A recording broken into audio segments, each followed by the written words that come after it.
It is the beginning of a brand new X-Men era as X-Men #1 has dropped. And we have thoughts. We have big time thoughts about the X-Men's latest era alongside the rest of the books we're going to be reviewing today. And because we are interviewing Ram V this Saturday, we do not have time Saturday to do a full show. And there has been so much news this week that we have to pluck out the absolute power stuff that's been happening. And we're going to chat about that after the review. So, big time episode of Pals Pulls today. We have Cale. What's up, big time hot dogs? We've got big time Tyler. Oh, okay. I'll take it. Sure. Uh-huh. And I'm big time Sean. And you are the big time listeners. Thank you so much for hanging out with us, whether you are with us live or in the future. We have Count them. five of this week's biggest comics releases. We've got the aforementioned X-Men #1. We have Ultimates #2. I predicted that this would be my pick of the week this week. We'll see if that prediction holds up. I predicted that last week. Action Comics 1067, Gail Simone's big debut with Eddie Barrows. Geiger #4. And the listener pick poll winner this week with over 200 votes is Transformers #10. You guys did it to us again. Wow, y'all keep doing it to us. 200 altogether or Transformers alone? 200 altogether. Okay, I was like, man, people I really wouldn't fucking know. love I wouldn't be able to Transformers. know the individual votes. That's true. All right. Let's get into X-Men #1. This is written by Jed McKay. Old Jed, good old Jed. With art by Ryan Stegman. Letters by Clayton Cowles. Colors by Mark DeGrazia. Inks by J.P. Mayer. This is the big debut of the From the Ashes era. And largely, this first issue is giving us a look at where this new team of X-Men, which consists of Cyclops, Beast, Magneto, Psylocke, Kid Omega, Temper, Magic, and Juggernaut. Glob Herman also makes a special appearance. But it gives us an idea of what this group of X-Men are up to. They have decided to make their home in a Sentinel factory in Alaska, which is a wild place to decide to hang around. And they go on a mission which involves them trying to rescue 6 new mutants. So theoretically, this would be 6 young people whose mutant powers have just manifested. But when they arrive on the scene and they encounter these mutants, they realize that they're actually adults whose mutant powers have just manifested, which isn't a thing that happens. So we get this fight, and that's pretty much the long and short of it. And then Beast is showing the chief of police around the factory and the things that they've gotten up to up there. How do you guys measure this first installment of the new X-Men era? Better than I expected. I had a lot of fun with this, actually. I the invasion of the Sentinel factory was a little bit, whatever. But new Beast speaking with the chief of police and sort of like vaguely glossing over like the broader points of Krakoa and sort of giving us like an the status quo. I thought was really well handled. I was happy that we didn't get traditional Jed McKay team book opening. Well, we almost did. Almost. I liked it. What I was afraid of with this book, and I think it's something we've always talked about, for this new From the Ashes thing, was that what will the idea of Krakoa be erased, essentially? In this first issue, it's like, no, everything did happen. This is clearly just the next step in the story. Everything, they're still dealing with the fallout of it, even so much as like Beast recognizing like, hey, because this is the new beast. He never experienced Krakoa technically, so I like how even that's still part of it. Like everything happened and all of that matters. We're just doing more of that. I like how it's also a kind of a weird twist on the traditional X-Men format, which is all right, we're going back to X-Men are saving mutants who are don't know how to handle their powers, but oh no, that's not really what's happening here. So there's a bit of a twist here. And our leader stuck in a chair. Yeah, which unexplained so far, but I'm okay with a little mystery here and there. I'm sure that'll be explained. I even really like the Stegman art. I like Stegman a lot. I think I've been a Stegman fan since Superior at this point, which then Stegman did a lot of good Venom stuff. King in Black, real good. I think the setting of Alaska is interesting. I'm not sure I like it just yet, but I think it led to some really, really interesting visuals that were clearly opposite Krakoa. Like, what's the opposite of a tropical island paradise? Cold hellhole. And that's what this is. I genuinely pretty much like this. This was almost my pick of the week, almost, but it was also the first book I read, so something did supplant it. But I enjoyed this. I feel the exact same. We've got 40 plus of you out the gate, which is awesome. Thank you guys. Make sure you smash that like button. What's up, Smash it. Robotters? What's up, CW Gordon? What's up, Hip? I'm calling you Hip. That's your nickname here, because I can never remember how to pronounce your name, so we're going to go by Hip if that's okay with you. Rami, what's up? Jedi Ty, what's up? Those are the names I see right now. Kefis, what's up? Thank you guys for hanging out. Okay, so I wasn't really a fan of this. I got to be honest. This is a very rubber band experience, and it's kind of frustrating. Putting that aside, though, because obviously, it's not Jed McKay's fault that we're not in the Krakoan era anymore.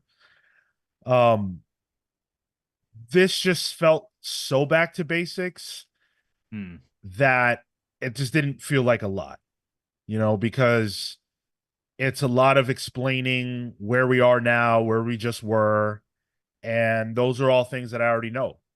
I don't really need the refresher. And so because of that, it doesn't feel like this issue was made for me. And so that's kind of frustrating.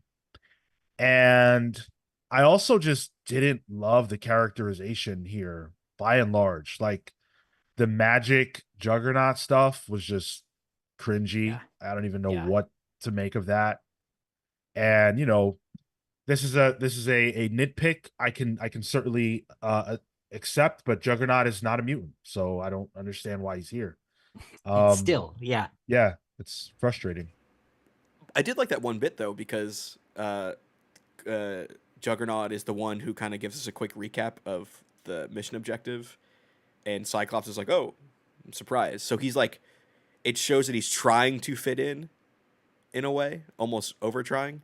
I thought that little bit was actually a good character beat, because I'm kind of with you. He's not a mutant. I didn't like what precipitated that character beat, which is the idea that Quentin Quire was asleep during another meeting. It's just like, all right, guys, we need to figure out a way to tell the audience everything they need to know. Quentin Quire was sleeping. Yeah. They took him out on this dangerous ass mission and he doesn't know what they're there to do. Yeah. And by and large, like the X-Men going out to me was like the weakest part. Yeah.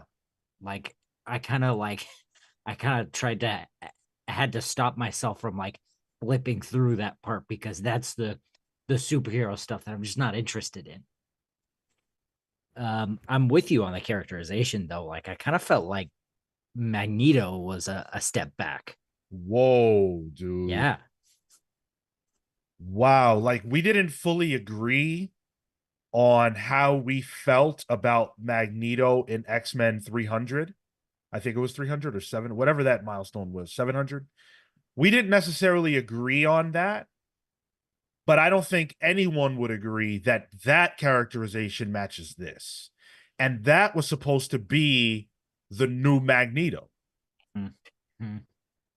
And I think it's clear there is some lost time that we haven't seen yet, right? Because he's in a chair, Juggernaut's on the team. I don't think the chair has anything to do with anything. I think it's just a Yeah. way to make him look imposing. You think Yeah. he's just sitting in it? You don't think he's like Yeah. relegated to it? Yeah. Okay. I No. genuinely think that's it. Okay. Which, yeah, go ahead. I was gonna say I actually like I understand your guys' point, especially with like the fight scene, the rescue scene. But in my eyes, it's like an issue 1, so they kind of have to give us something. They need to give something that'll work for the previews, so they can hype up the book. Yeah. And I enjoyed that it was at least chatty, so it kind of had 2 purposes. You know, like there was the whole. It kind of reestablished temp. What does she go by now? Temper IDA, and it even called back to Quentin Her's past relationship during like Aaron's Wolverine, the X-Men. So like I think it did a lot of groundwork in laying the scene, but it also looked good. I understand it was kind of hokey and it was clearly doing a job. But I still kind of enjoyed it. Cole makes a good point in the chat. I felt that when Wolverine mentioned his healing factor and then started rambling off mutant names when he was captured. And it starts there, but from that line, there's an insane amount of references to the past that if you've been reading all this whole time, if you've been reading from New X-Men, you'll see them, you'll know them, but you'll question why they need to be mentioned. But if you don't know any of that backstory, then all of this shit is random. Like Quentin Quire saying he used to be addicted to kick, referencing the U-Men multiple times. Who the fuck knows what that is? You know, if you didn't read New X-Men, you don't know what that means. So I just don't really even understand it because that's not new reader friendly. Was it? Did it give editor's notes? I don't remember. No. No. I thought kick was a I don't know. I think for a second I was thinking about the right wing social media thing. You thought Quentin Quire was on the Twitch alternative? He got red pilled. That's funny. Yeah, it just became a reference fest out of the clear blue sky, and I couldn't wrap my head around why. And I'm not sure if it's because McKay felt like he just had to fill the space. Maybe that's what it was. But it honestly feels like that is a microcosm of the larger problem with this issue for me, which is that there's nothing here. It's just stuff. And that's how I felt about Avengers. It's just moments and it's just characters and it's just here, have it. There's nothing behind it.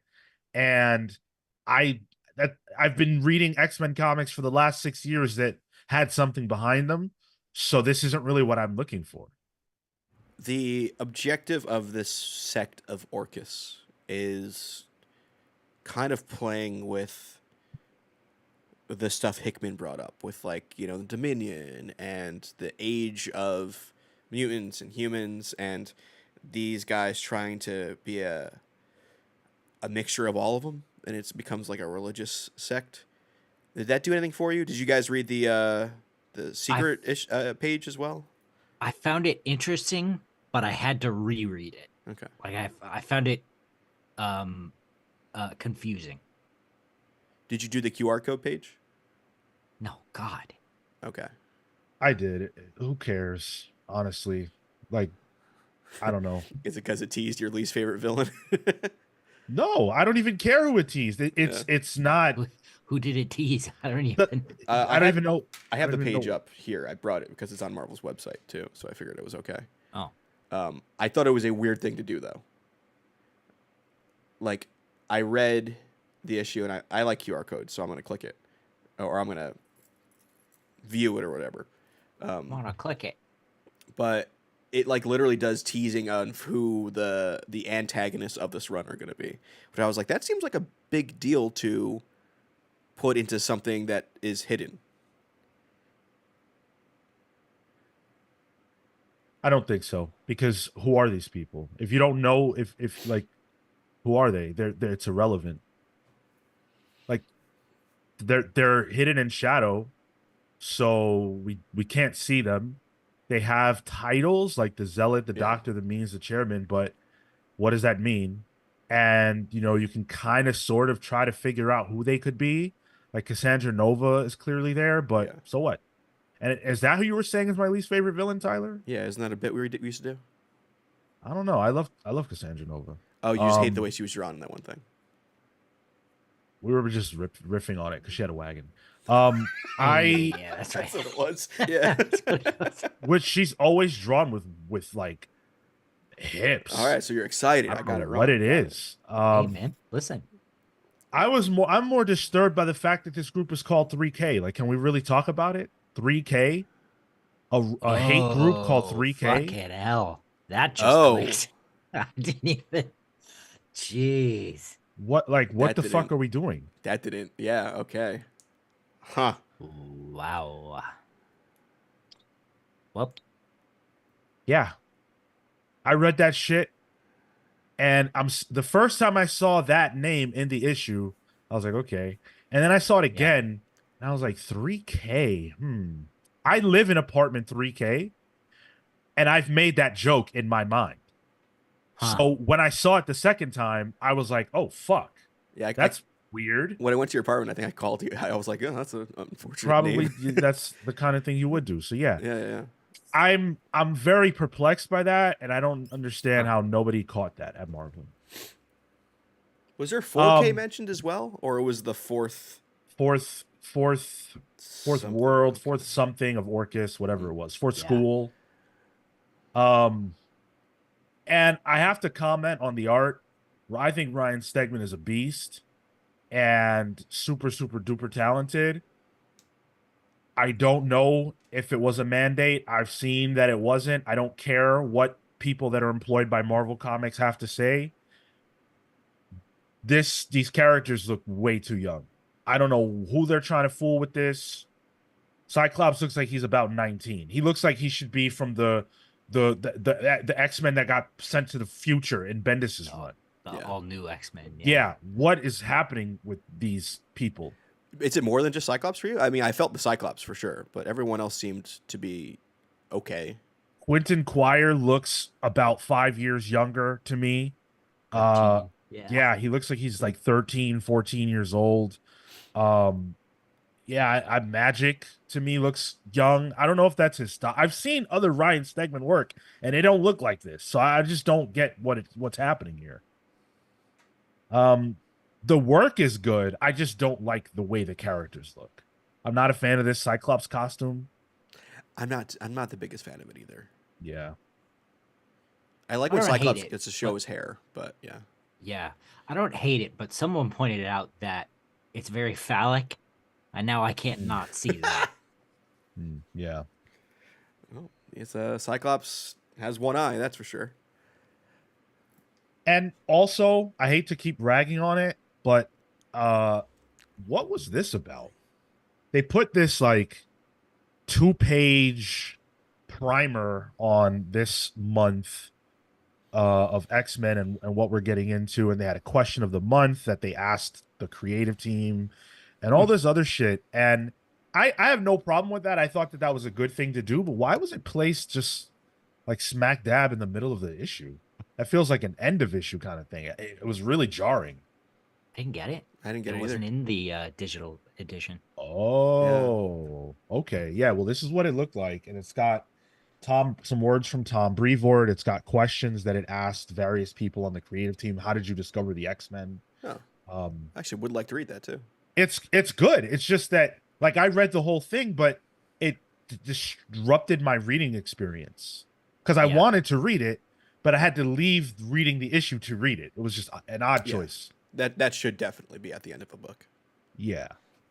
Which when they do things like that, I feel like it typically is at the end of a book. Yeah. So I don't know. For me, this is a pass, and I regret that because I do want to love it. I think the art is strong, although I don't love the characters' appearances. But from a storytelling standpoint, there's just nothing here. The Beast scene with the chief of police was cool. Like I didn't mind it at all. And I love Beast, but I don't like the team setup. I don't think there's drama here. and it doesn't feel as though there's a meaty bigger picture. So I'm not into this. Sorry, I pass. This is a pull for me. I like this. I like the team dynamic, but to be fair, these are a lot of like me specific characters, so I think I just kind of got lucky with the lineup here. Um, this is like a if I did a draft and I happened to get all the characters I wanted. I enjoy that one bit where Wolverine, where they rescue Wolverine, and Wolverine is talking about how he's tired of having to rebuild constantly, and this is Cyclops grasping for that with the team. I think there could be something here. I don't think there's too much drama for this first issue, but I think there could be. I think this has potential, and I'm interested to keep going with it. Found that a really weak character moment. For Wolverine, Yeah. no, it's fair. Yeah, Especially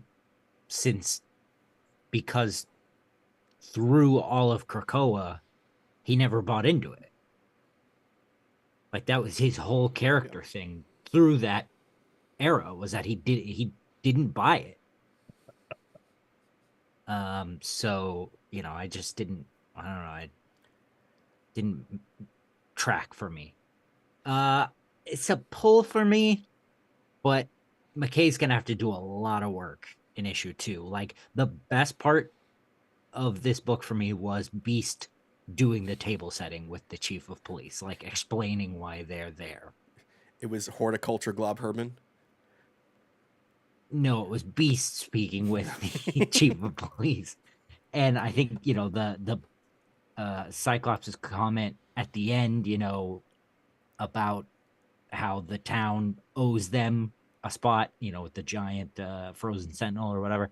I thought that was good. I thought it was interesting. I like it when Cyclops puts his foot down. But any more than that, like I'll probably drop this pretty quick. Yeah, I'd like to get the backstory on that big sentinel too, because I feel like we got to get like by issue 3 or something, an act 3 of the first arc kind of flashback. I better get one quicker than that. Yeah, I'm kind of with you. Yeah. Too fluffy for me. But I will say to anybody who enjoyed this, that's awesome. And I think that it was going to be very difficult for Jed McKay and co. to really knock it out of the park for my taste and sensibilities after what we just got out of. So even though I pass, I'm not denying the possibility of it getting better in the future. And the fact that they had to be first, like, was always going to be the hardest one to go, the hardest one to get over. Does this make you any less or more excited for the rest of the From the Ashes stuff? Now we got our first little snack. Nope. Even worse, it frankly just doesn't change my opinion at all. In every way that I can imagine, this issue was exactly what I thought it would be. Yeah. And so I had already I don't want to say I already decided what I felt about it, because I definitely read it with every desire to like it, but it just did everything I thought it would and nothing more. Yeah. And that was not what I was hoping for. So we've got a bunch more books to come that we're going to get into. Keep in mind, this Saturday on the show, we're going to be interviewing Ram V, 10:15 a.m. Eastern. It's going to be a lot of fun. We have a lot of things to talk to Ram about. Although I definitely wish we were talking to Ram in like 2 weeks, because we know that Ram's got announcements of his own coming through DC, and that maybe those announcements might involve Absolute. We are going to talk Absolute a little later on in this episode, but if you have questions for Ram, you can submit them to us on Discord. You can submit them to us here on YouTube, wherever you want to get them. We will be giving away a volume 1 of one of Ram's books to a live viewer who was with us during the interview with Ram. So again, that's this Saturday at 10:15 a.m. to get in on the action with that. I feel like we're gonna have to read a lot into body language for this. Or some of the questions that might pop up, but Oh, sure. yeah. I don't understand. What do you mean? Rom's body Rom's language. body language. Oh, are you writing an absolute New Gods book? Yeah, yeah. No. And also patreon.com/the comics pals, where we are always giving back to you. Thanks to everybody that supports us over there. Check it out if you haven't, because we've had a whole bunch of you join up recently, and there's a lot of fun stuff coming. So check out our Patreon page. Channel memberships are open right here on the channel. Click the join button if you want to get on that side of things. Get your green name, get your emojis in the chat, which I always love to see. Let's talk Ultimates #2. Mm. Yes, indeed. Ultimates #2, written by Dennis Camp, with art by Juan Frigeri, colors by Federico Blee, letters by Travis Lanham. So last issue we saw that, Captain America's kind of well, he doesn't know what the hell happened for the last X amount of years. So, he's a man lost to time, as we're used to, and Iron Man gives him a visual history of the United States for all the time that Captain America was away. And so that's a part of what we see. And then the other part of what we see in this issue is the Avengers going to the White House. I don't even know if it's the White House anymore. It used to be. But given the state of the world, we can clearly see that, this isn't the America of old. And this issue gives us the fight, it gives us the history of America, and it kind of gives us the broad strokes of what the hell happened and how different this world is from the real world. I think my experience with this issue was that of all of the Ultimate Universe comics we've gotten so far, this is the one that helped me see how dramatically different of a world this is. Because so far, I think it's been talk. And now I realize that I don't know anything about this world. I didn't realize that they're sorry, Cale. I was going to say it seems a lot more complicated than we thought. Right, exactly. Exactly. Which I liked, but I've also felt like, why haven't we learned this already? Well, we talked when we reviewed Ultimate Invasion about how that didn't feel informative enough, and it was very focused on one specific thing. It didn't have the broad strokes we thought it would. And so far, I think Ultimates is delivering that, and that's something that I said at the time, that we should look to the Ultimate book to really dig in on more of that stuff. And it's fulfilling the promise of that. This, to me, is yet another phenomenal comic book. 2 out of 2 so far. I thought that this was fantastic. I'm loving the team dynamic so far. I enjoyed the villain of this issue, Midas, who is like the embodiment of what it is that we, the people of our generation, remember last review, I kind of pitched my idea that this book is a statement on our generation's anger about what the prior generation got wrong and the state of the world they left us. Midas is that individual's physical presence. Midas is that rich douchebag who's so powerful that he bought the White House. And he brags openly about how his money makes him better than you. It makes him more powerful than you. It makes him more righteous than you. It's godly to be this rich, which is a concept that we reject. It's very prescient.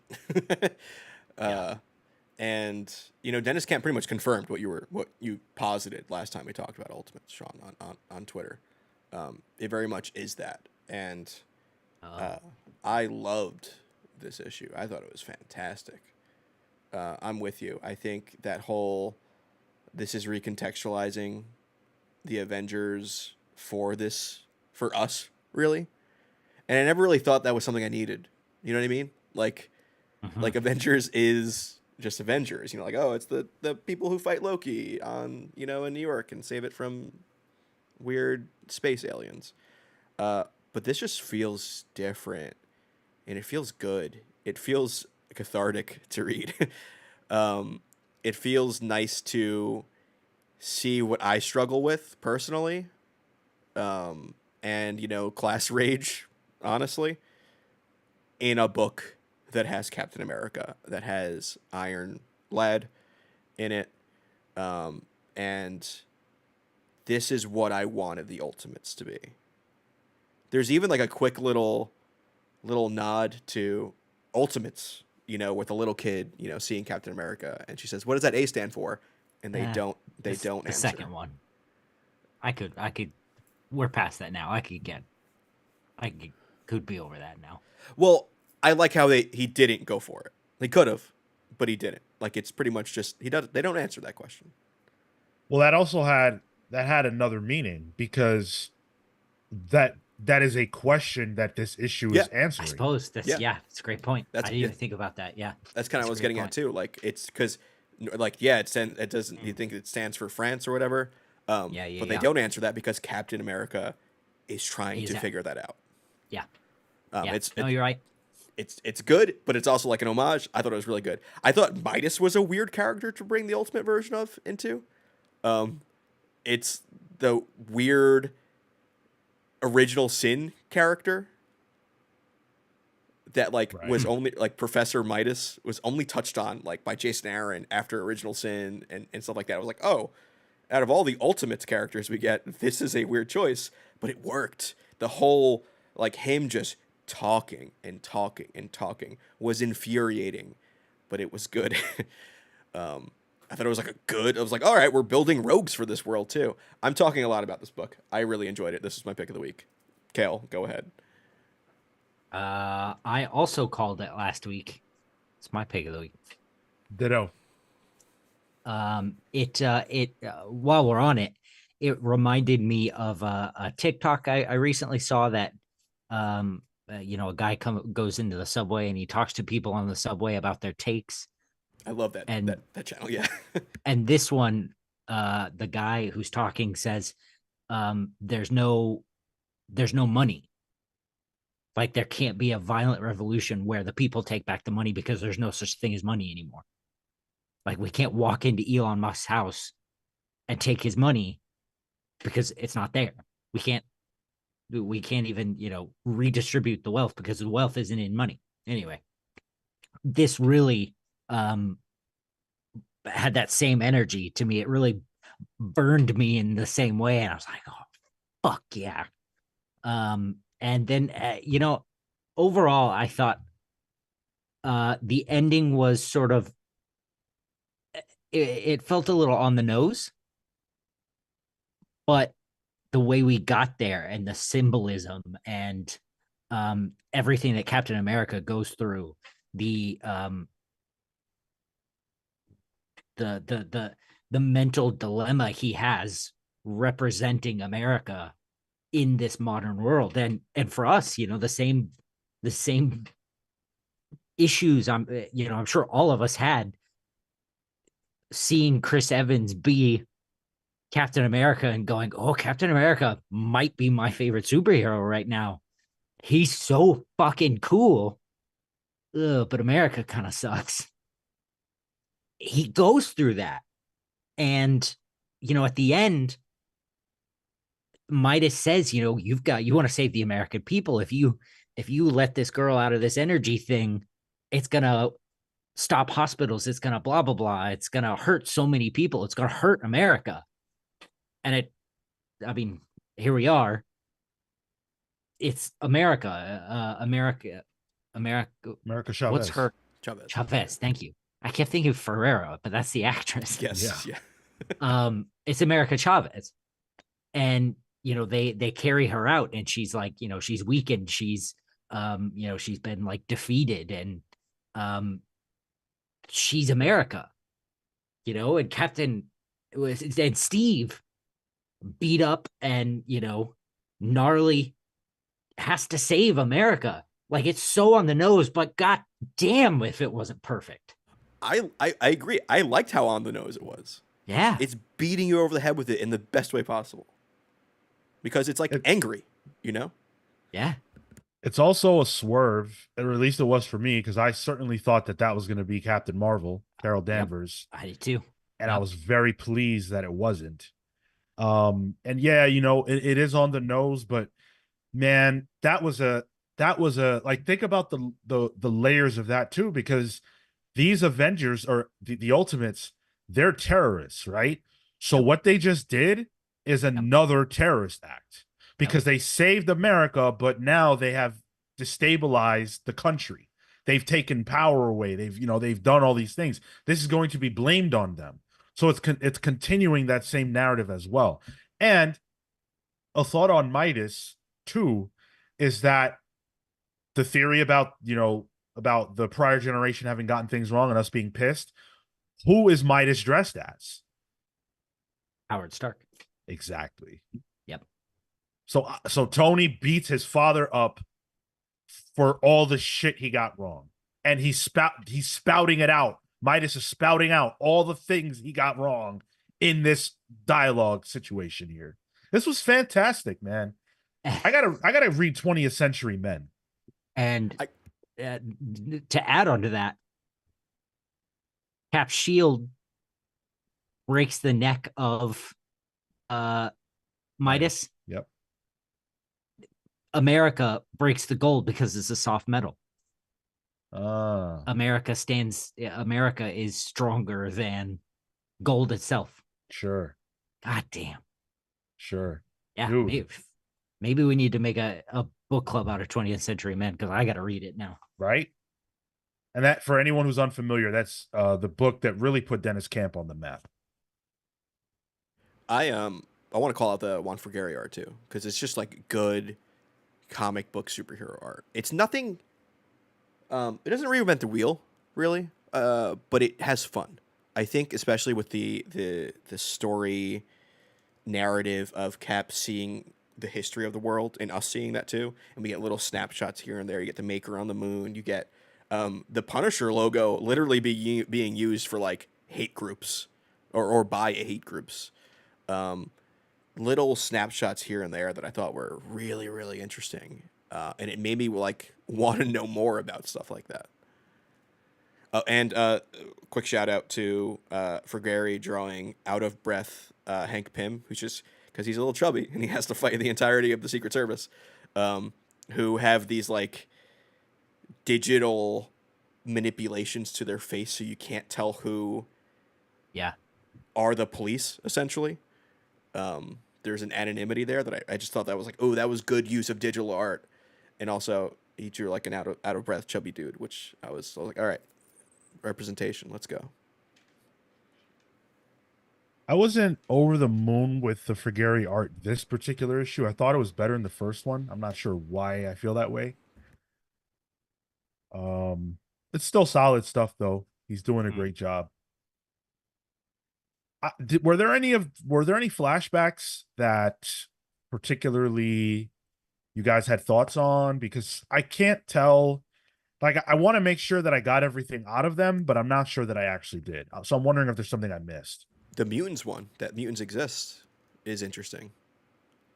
There's one of protesters, and it doesn't say it on any of the signs, but it's heavily Yeah. insinuated that like, oh, mutants do exist in this world, and it's a known quantity.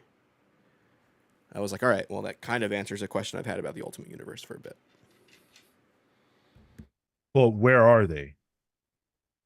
In the issue, or like it just that's a question for like in the Universal. world, because the Yeah. the impression that we get from Ultimate X-Men, or at least the impression that I got, is that mutants are not known like that. It also looks like Nick Fury put a blanket stop to or who I assume is Nick Fury puts a blanket stop to a potential secret invasion. He just gadded them down. It's not even Popping a just cap in their ass. it's not even just Skrulls. It's Kree too. There's a Kree there, so it's like Kree is Skrull there? War just doesn't exist. He He ended said, that before "Fuck it could happen. Which I want to see more of that Nick Fury. Nick Fury, huh? Like, think about how important of a character Nick Fury had been for almost 20 years. He was the main guy in Ultimates. He put the team together and everything, and such a big deal in the movies. And then this issue, like this new universe, he's not even a factor. Things change.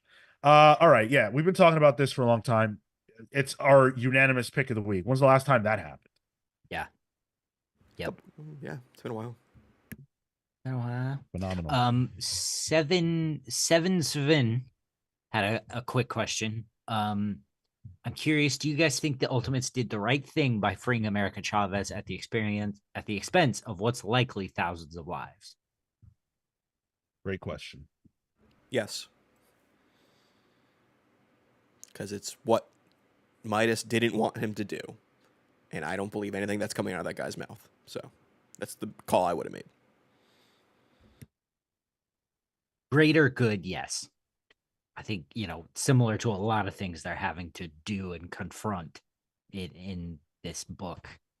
I think a lot of people are going to hurt because of their actions, but ultimately it is for the greater good.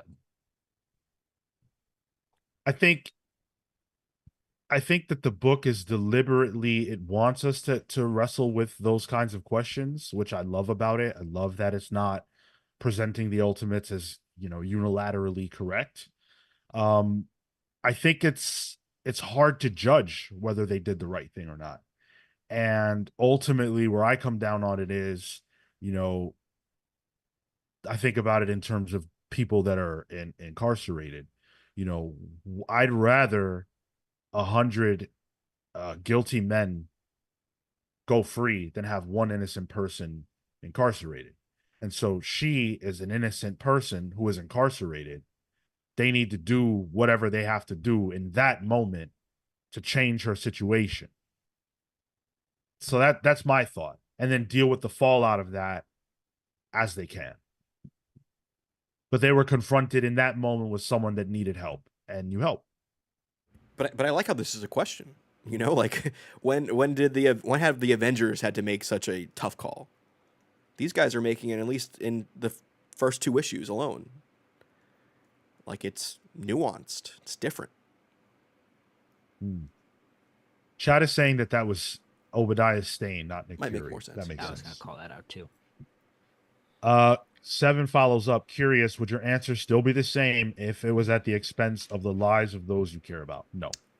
And that is something that you have to accept when you ask those kinds of questions. It's a lot easier to make judgments about people that are ultimately not connected to you than it is to make judgments about those who are. But that doesn't change the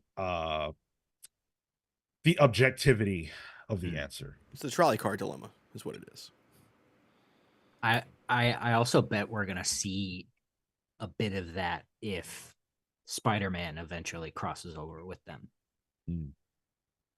If they ever get around to that. That might inject something into Spider-Man that's needed, honestly. Yeah. Uncanny Suit says, if the Ultimate Universe is more or less all because of the maker, do we think this is a universe that can have longevity that outlasts that story beat? Just a thought. I think so, because it's only the catalyst. The world exists still. That doesn't change the state of the world. I think that... Go ahead, Gil. I still don't think we know enough about the world. I don't think we know enough about the world, and also I trust that these creators will be able to, find relevant beats, and, characters' motivations will grow and change. I'm sure that something will happen between Doom and Iron Lad. I don't think that Reed is going to stay good forever. People forget that Reed is Ultimate Reed, original Ultimate Reed is the maker. Right. This Ultimate Reed is Dr. Doom, right? Yeah. So that's not a good omen for the future. And I think his morality has already been called into question. Like, what he is willing to do has already been called into question. So I think that's a story that we're going to see handled. All right. Let's get into the DC side of things. Quickly stop off in DC. Just one book from that company on the docket today, but it is an important one. Action Comics number 1067. Gail Simone and Eddie Barrows debuting on the book for the Superman All Stars rotation. They're going to tell a story here. Danny Mickey on inks, colors by Rex Locus, letters by Dave Sharp. Before we move forward, smash that like button. We got 50 plus of you in here. If you're enjoying the show, make sure you are subscribed to the channel. Make sure you hit that like button. And if you want to always know when we drop something new or when we go live, which is twice a week, sometimes 3, hit the notification bell so that you know when that happens. This issue of Action Comics, and presumably the rest of this arc, takes place in the past, which is not what I was expecting, but it takes place in the past. And it's a story that revolves around an alien invasion of Earth that is going to have Superman involved in a series of challenges and trials. I really, really, really was looking forward to this. And yeah. Didn't quite pull it off. Mm-mm.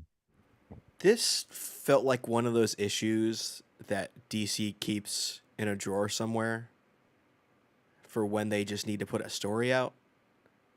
Yeah. I remember like during Duggan's Deadpool run, they made a joke about that. They did like new issues that were supposed to be like that, and there's a name for it. I forget, like a canned issue or something. But it very much felt like, all right, absolute power is going on right now. Can we just get that canned Simone script that is out of it's in continuity, but it's out of relevance to continuity. This was solely in the it was fine category. Yeah. I really like Gail Simone, and I was hoping that there would be. I didn't realize this was going to take place in the past. And whenever that happens, for me, it really pulls me out. I thought Action Comics was about like the moment. And the Superman All Stars thing so far has kind of been a flop. Jason Yeah. Aaron did that story that felt like it could take place at any time in Superman's history. Joshua Williamson came on and did great stuff, but that was like, continuity heavy. That was present moment. And then they bring on Gail Simone to do a story in the past, which just doesn't really feel like it has any heat. And again, could be told at any time, but it doesn't feel Not timeless either. It very clearly feels like a period piece, which Yeah. feels weird. I as soon as I traditionally like Eddie Barrows, but as soon as that first page hit and I saw the clothes and no eyelids, I was I was like, oh no, because then it's comic book brain in me. I start overthinking. I'm like, all right, how does this timeline work? Where are we? Are we on Earth? Are we on Prime Earth? Are we on a different Earth? I start getting DC fan brain, and then I just have to like step back and be like, all right, stop thinking about that. Try to enjoy the book for what it is. But I had trouble. See, it didn't even give me fan brain. I just kind of checked out because I just like once I saw the like you said, the art and the no eyelids and the faces, I was just like, oh, I don't know about this. And then, the aliens, they're very basic, Generic. generic. It doesn't feel like there's a bright idea here in terms of like giving us something new and exciting and a cool entry. It doesn't have that vibe. And so I couldn't connect with this at all. Like not at all. And I felt bad because again, I really, really wanted to like this and I was real excited, but Eddie, even down to like the idea that there's this bubble around Metropolis so that the other heroes can't intervene. It's like, man, that's so generic. but also, did those other heroes exist when Superman had this costume? Like Hal Jordan, Green Lantern with that costume, like that again. That's where I started going. I'm like, all right, I gotta stop. Yeah, nothing about it felt. interesting. Even like the aliens, I felt like somebody just threw some Scrabble pieces on a board and was like, "All right, that's what the name is." Yeah. Um, nothing. I honestly had more fun with the backup, which is a weird thing to say, than Me I too. did on this. Yeah. Especially when I saw Rainbow Roll on DC, I was like, "Hell yeah, let's go!" Because that was in continuity, or all of it's in continuity, but that was more in the present time of where we are with DC Comics. Well, and even still, it was interesting. Yeah, At least, had a like, question, had a yeah. moral dilemma.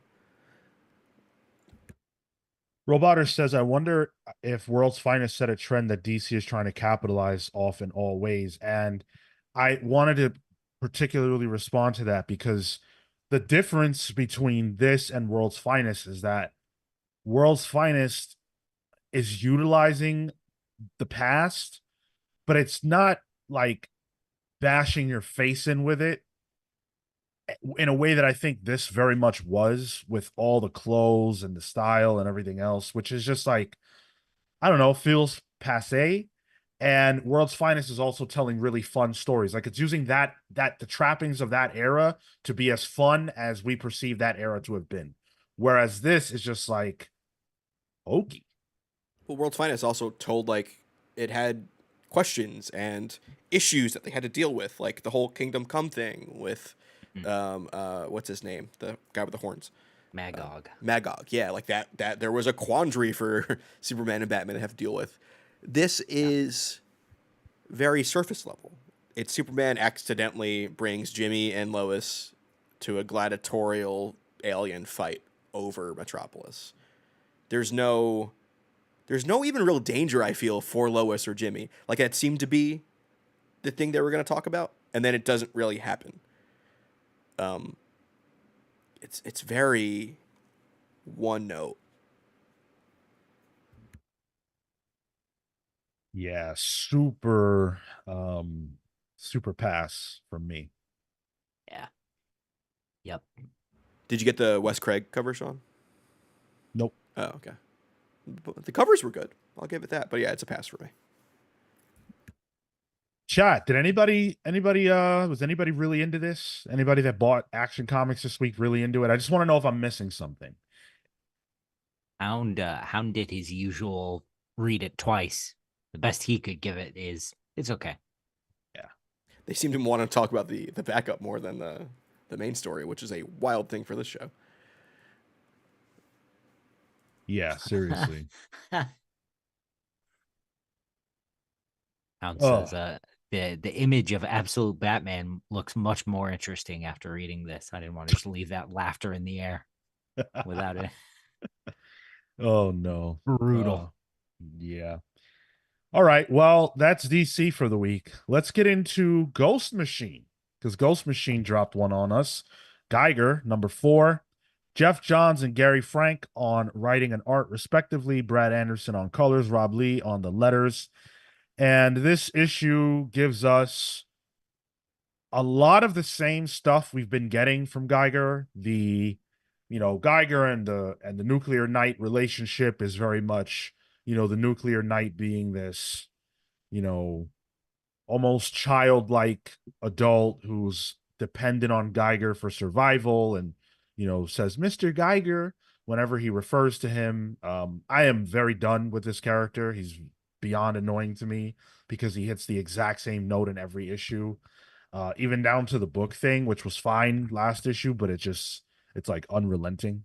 But we do get a fantastic fight scene, heroic moment on the part of Geiger. There's this airport or airport hangar that he needs to get through to get to his destination, and they were just going to go around it, but they decide to go through.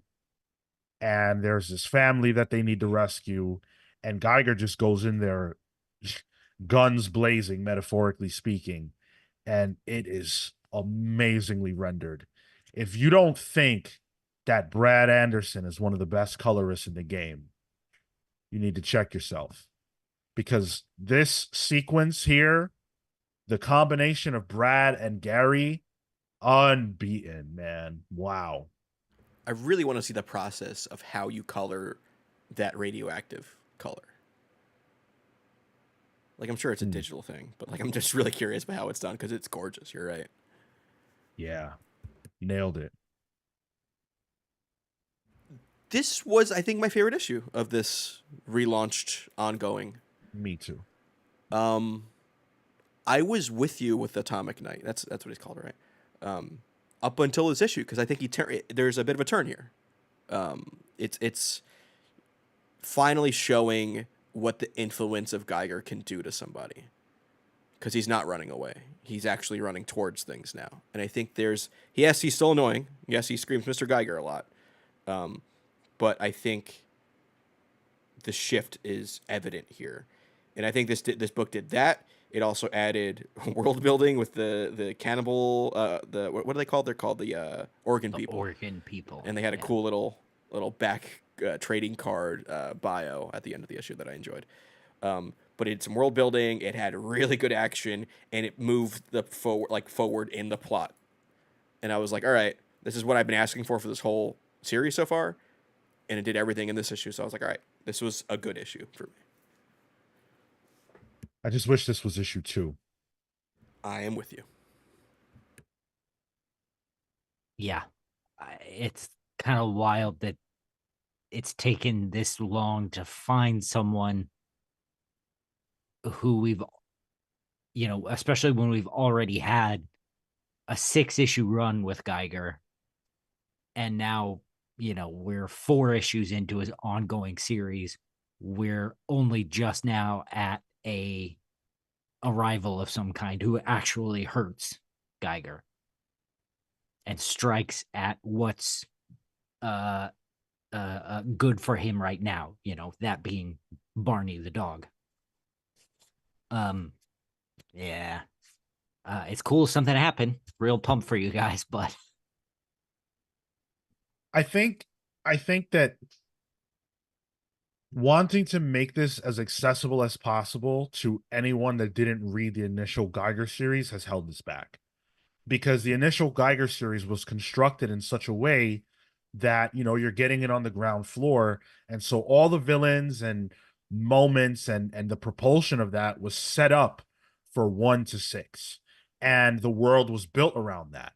It wasn't built to be an ongoing, but now it is. But those stories were already told. So you have to develop new villains and a new, whatever. The mini is the first 6 issues of Geiger. If this was treated like number 7, or if issue 1 of it was treated like number 7 and it just began a new arc and expected you already knew what happened in the first 6 and the special issue, to me, I think that would have been much better, more interesting. We're finally getting going somewhere, but it's taken a while. And I'm still excited, but something like they got to continue in this direction. Yeah, definitely there was stumbling in the transition to an ongoing. That was visible and palpable. But this is a good indicator. If we can keep this going, I'm with you, Sean. Yeah.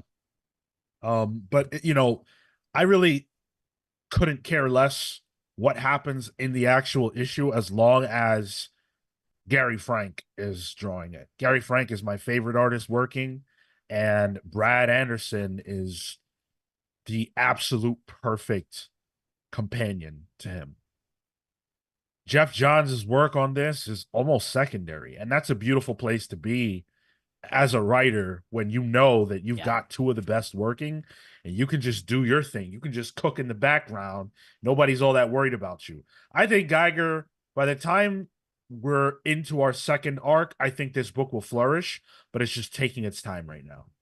The page that really was like, fucking Gary Frank, man, was that one where it was, I think it was 4 horizontal panels of Geiger doing something to the Gorgon people, and then Neon Knight doing it too. And it was like this rhythmic kind of back and forth. I really enjoyed that. I thought that was real good, and it was gory. Like Geiger hits somebody's jaw off, and you can see the jaw. It's like, oh, DC Gary Frank wouldn't have been able to do that part.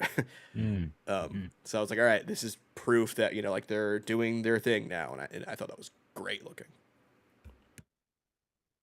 Yeah, visually, this is a knockout. Um, I had fun with this, and I'm just really looking forward to, like, man, compare where Rook is at right now, you know, in terms of the progression and just the delivery of information and everything, the propulsion, which is what I always think about, especially with comics. Compare that to this, Rook is the standout. But I don't think Geiger is too far behind. I just think it's a slower cook. Agreed. Well, and I think the other thing too is Geiger is like the lead book for this universe. Mhm. So they're very clearly building towards stuff. But it's taking its time, and everything else is sort of having to catch up, or maybe Johns is having to write to a certain point, and he's just not there yet. Yeah. Yeah, agreed. Dan says I'm sorry. Pull. It's a pull for me. I'm still just not interested in this book. Fair enough. Dan says, I've not read Geiger past the original series. It was done well, but didn't connect with me on an emotional level. It's interesting. This book was written from the perspective of a father, and what would you do? What wouldn't you do to protect your children? And I specifically remember Jeff Johns talking to us about that, and that being the impetus for this world and this story. So it's surprising to me that a dad didn't find the emotional resonance. Well, he says outside of that one horrific event. So Mm. I think that event is the one thing that got him, but everything else around it just doesn't seem to be connecting. Fair. Columbo says, surprised you guys didn't want to cover Robin Lives from DeMatteis and Leonardi. Now that shit was good.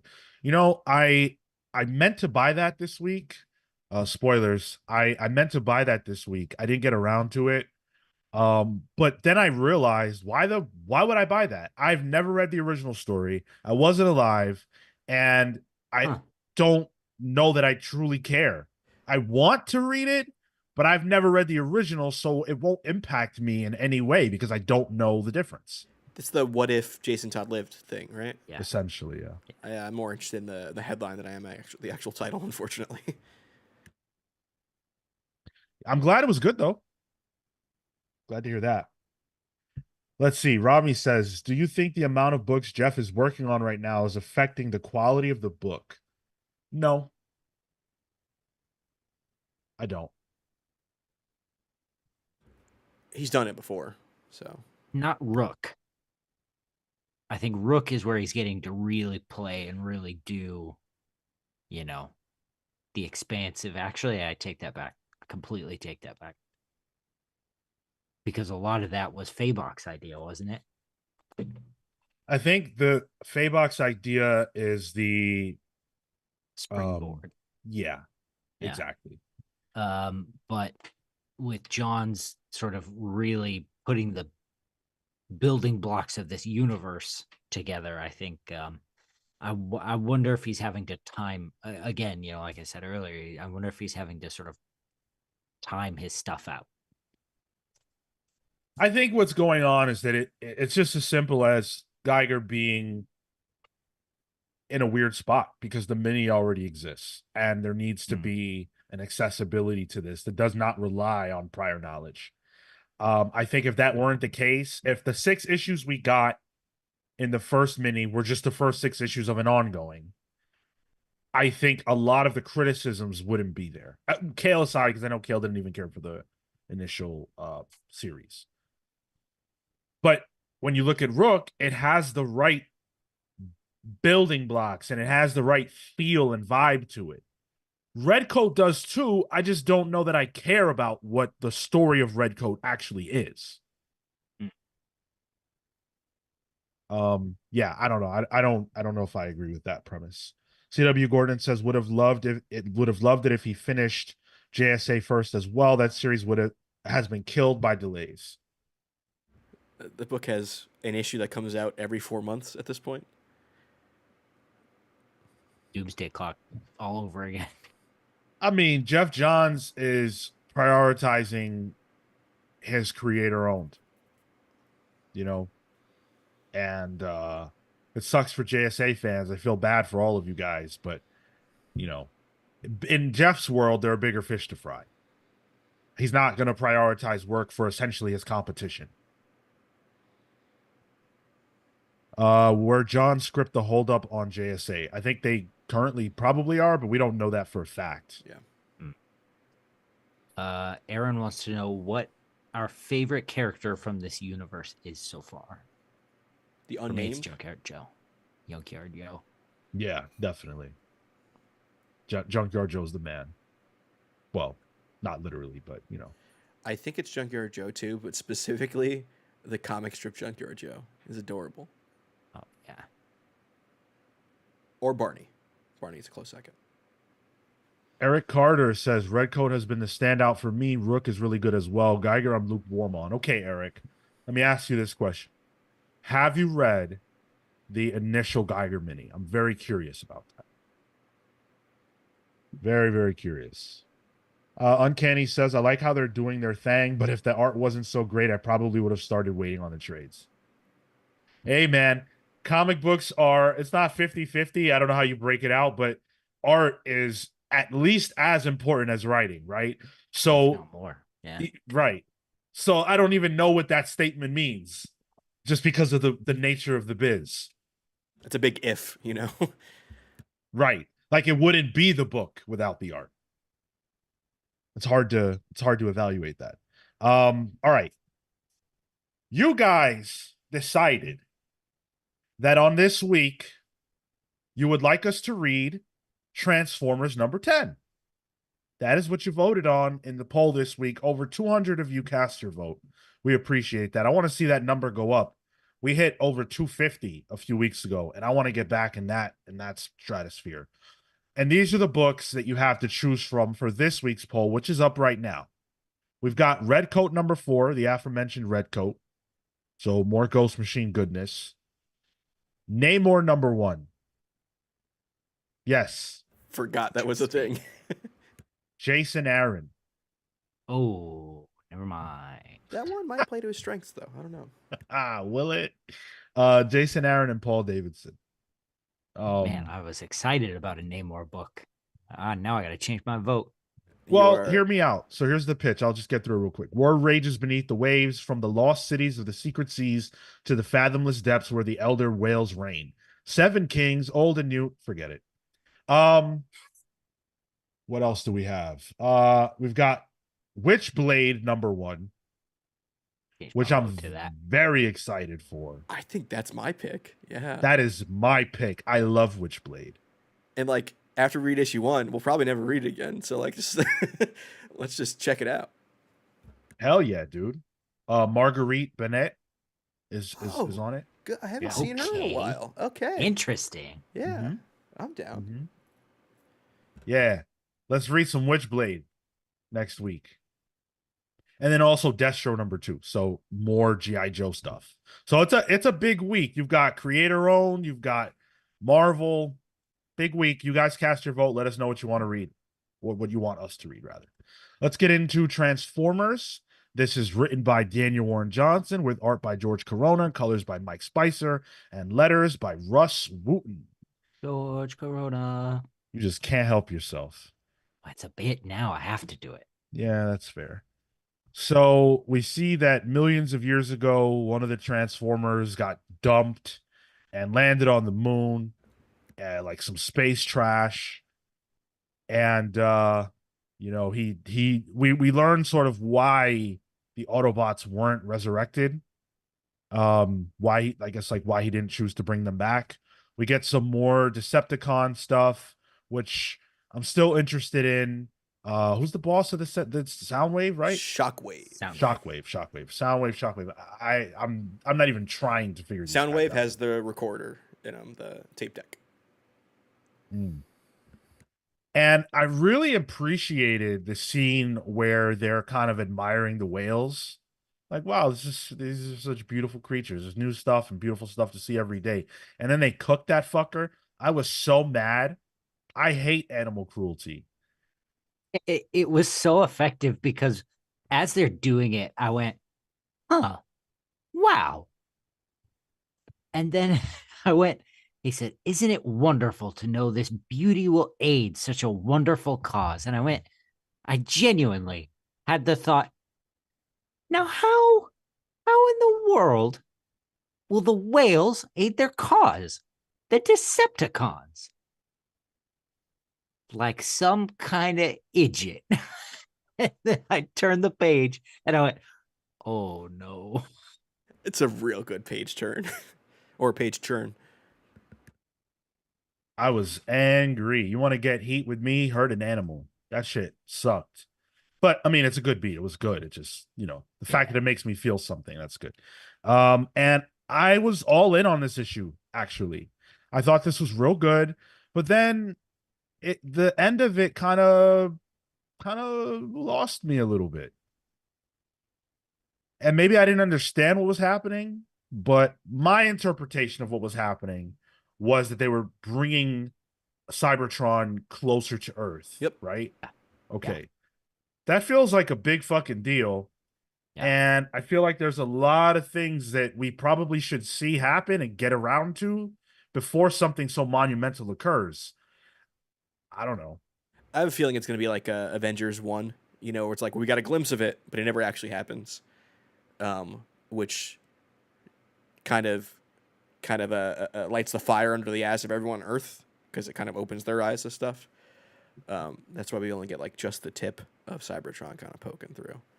Oh, like maybe what we're seeing is like sort of that spread or whatever is like an exaggerated perspective, but the length is actually like it's only just beginning to Cybertron is just beginning to come toward Earth. That's what I was getting. Like it was just like the Yeah. first step of it. It's like, oh, it's maybe like a slow thing, and then it gets pushed right back out.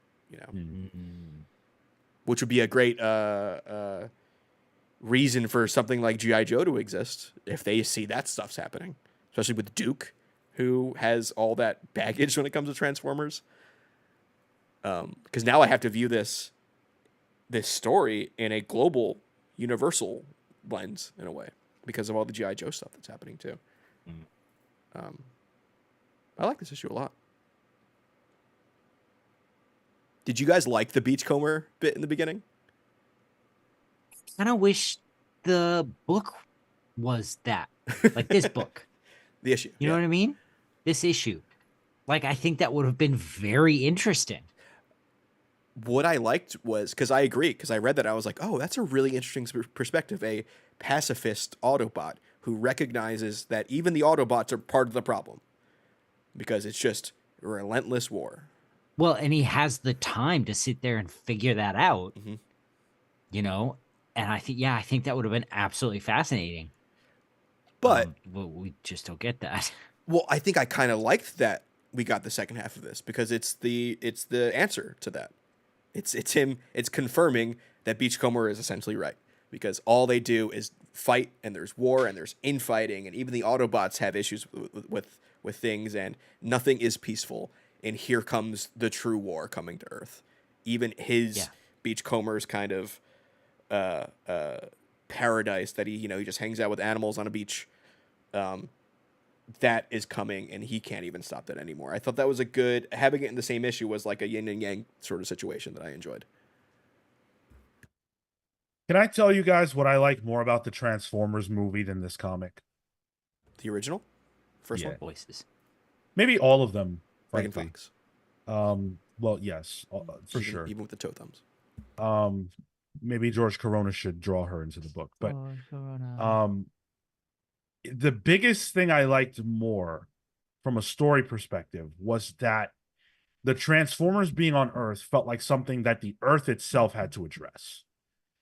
And that gave it scale that made it feel like it mattered. And I think my absolute biggest problem with this book is that is not the case. Everything feels very small scale. It's like little toys having a war. It feels like, the fucking, what was that movie with the Indian in the cupboard or whatever? And small, so it feels like that. It just feels like it doesn't have a scale to it at all.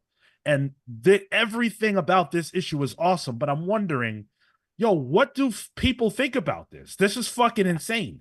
Duke saw a transformer, my man almost went nuts. So Yeah. what is everybody else doing when there are trucks transforming into robots that are killing people? What was that Civil War series that was like the on the ground? Frontline. You need a Transformers Frontline, which there's Yes. probably a Transformer named Frontline, so that might not work. No, I agree with you. I mean, like, at least you could have, in the previous issues, you could have justified, like, all right, it's kind of happening in this, localized area, all that's happening. But, like, no, you got a giant Death Star laser popping on the Earth now. You can't hide from that anymore.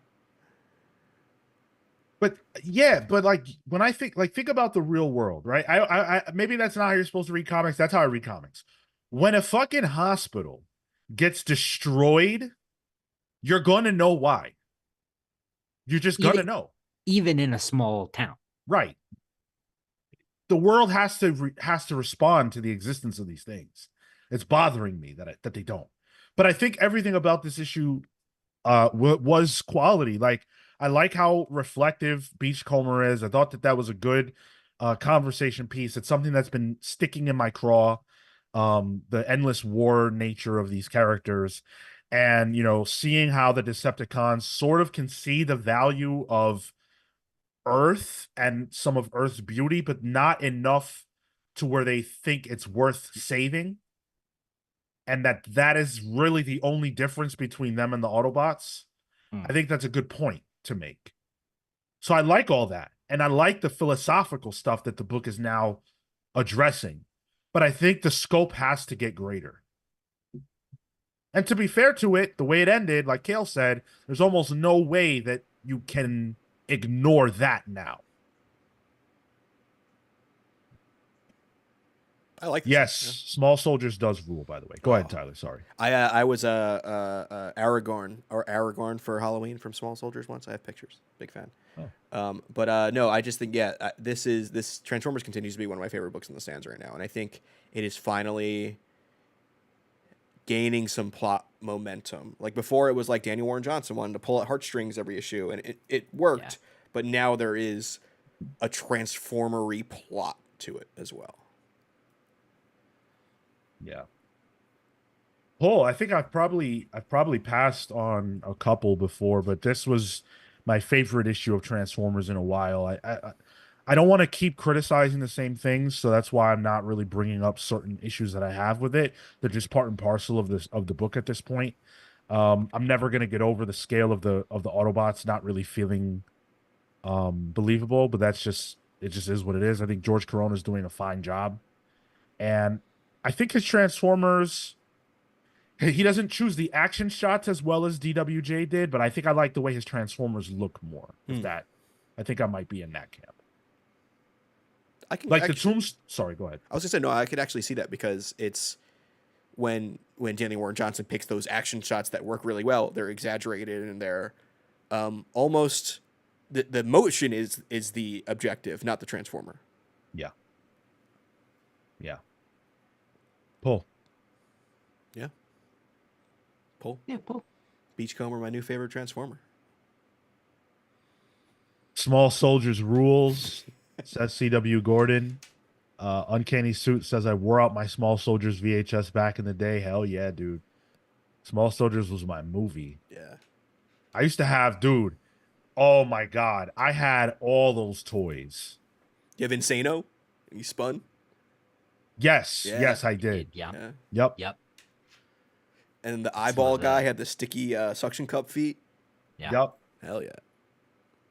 I had a couple of the weird commando guys. They were fun. I love the commandos. Oh. Yeah. Those toys were fucking huge. Yeah. I always look out for them at garage sales if I stop by one, hoping. You know what I used to do? This is so embarrassing, but this is what I used to do. I was a kid. Who cares? Yeah. I used to play Toy Story, right? Because I had all the Toy Story characters, and then I had all the Small Soldiers, and I would do a crossover, like Toy Story X Small Soldiers, and I created a whole world, and I used all of them together. Sure. Buzz Lightyear gets PTSD. Well, I mean, my man's a space ranger. He's already got PTSD. That's true. I did that with I had a cool Spider-Man figure that came with like a boat somehow or another. So he had like Hell yeah. um, a really unique costume that I was like, this is cool as hell. It's like my favorite thing. And I had a Batman Beyond, so he became Spider-Man Beyond, and they had a crossover, and it was like, it was Batman was Terry, and I think I made Spider-Man the Maxine, maybe his friend, Mm. Terry's friend in the anyway. I love shit like that. Dude, Yeah. please. I could tell you guys tales like that forever. What's up? Always laughing. Good to see you, bud. So we promised that we were going to talk absolute because there's a whole boatload of news that has, well, I shouldn't even use the word news. I should use the word rumor and innuendo, and a little bit more than that, because at least as far as Absolute Batman is concerned, we have definitely seen what Absolute Batman looks like. This ain't no fake. It's definitely Nick Dragotta art. Yep. And I think that's a good place to start with the absolute of it all. Now, again, we don't know that anything other than what we're about to discuss regarding Absolute Batman is factual. Everything else is conjecture when we talk about creative teams and things like that. But we are going to have the conversation because we want to be a part of the conversation. We're interviewing Ram V this week, so we won't get to do that on the main show. So the Tyler has it up right now on the screen. This is courtesy of Bleeding Cool, who have really led the charge as far as all these rumors are concerned.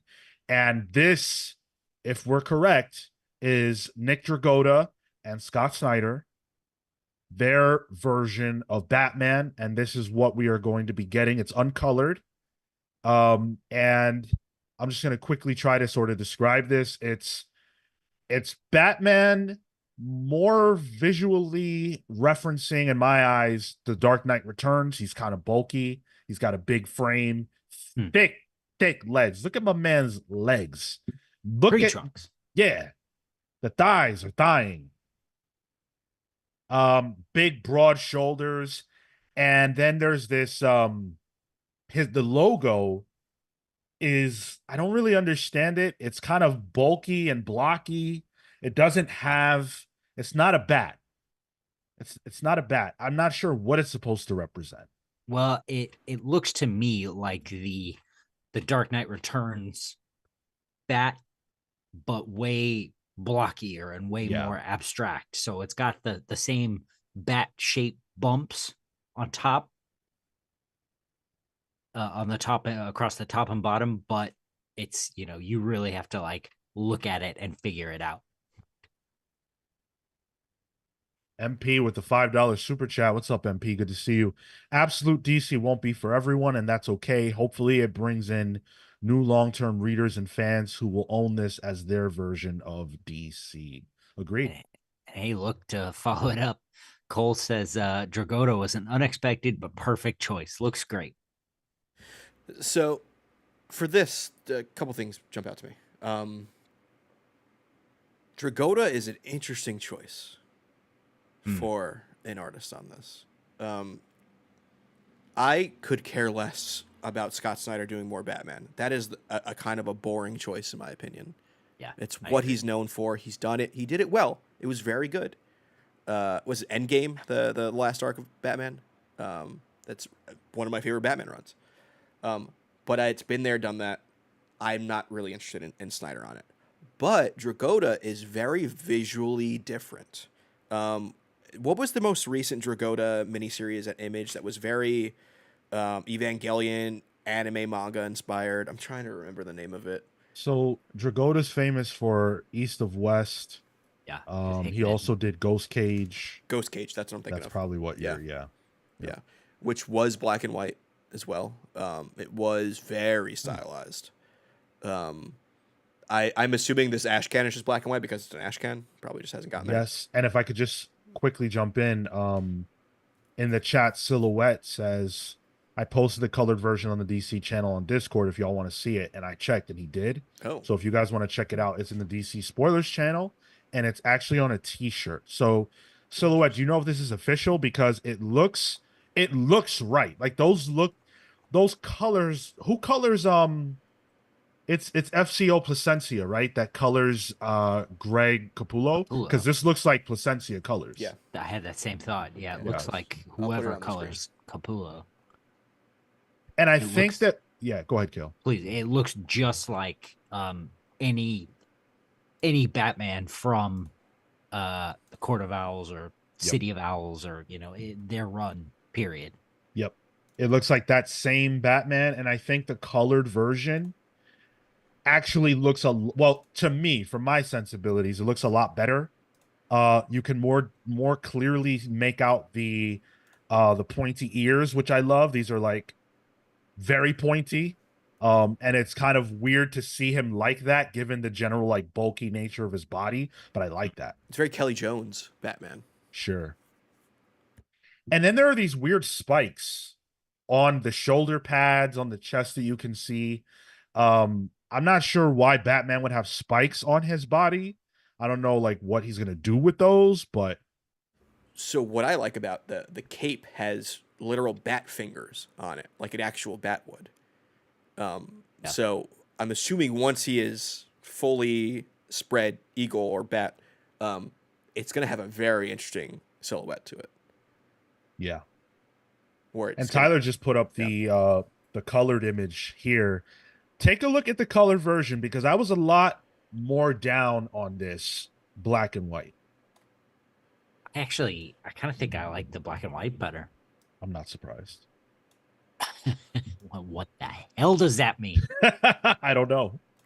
I am I reading into it being on a green shirt too much? You would have to say what you're reading into it. In so much that like is that the kind of motif we're going for? Is it going to be a dark green bat? Green? Is that the motif? Green? Is this green? No, like are they going to be like is that cape actually green as well? Because it's essentially the same color as the shirt, or is that just the way it's colored? I don't know, dude. I don't see green in the. I think that's the way it's colored. I think it's the lighting. Yeah, that's kind of what I'm getting. Okay. Yeah. I don't hate it. I don't hate it. The logo is very interesting too. It's the same idea as what's on Bruce's chest, Batman's chest, right? Yeah. Which is this like big, bulky. You could probably make a bat out of this if you fixed it. Like if you use these parts to make a bat, but it's like stretched out. And then they take that same idea and that makes the logo, and they fit Absolute Batman in there. And then the Batman name, the name Batman, is all like it's all caps, but some of the letters are bigger than others. Yeah. Which is also interesting. We've seen that done before. I think they did that. Maybe they did that during the Capullo Snyder run. I've seen this before. I just can't remember exactly where I've seen this idea. I don't care for this. Like I think Absolute Batman and the lettering is fine. I just don't think it needs that ridiculous symbol around it.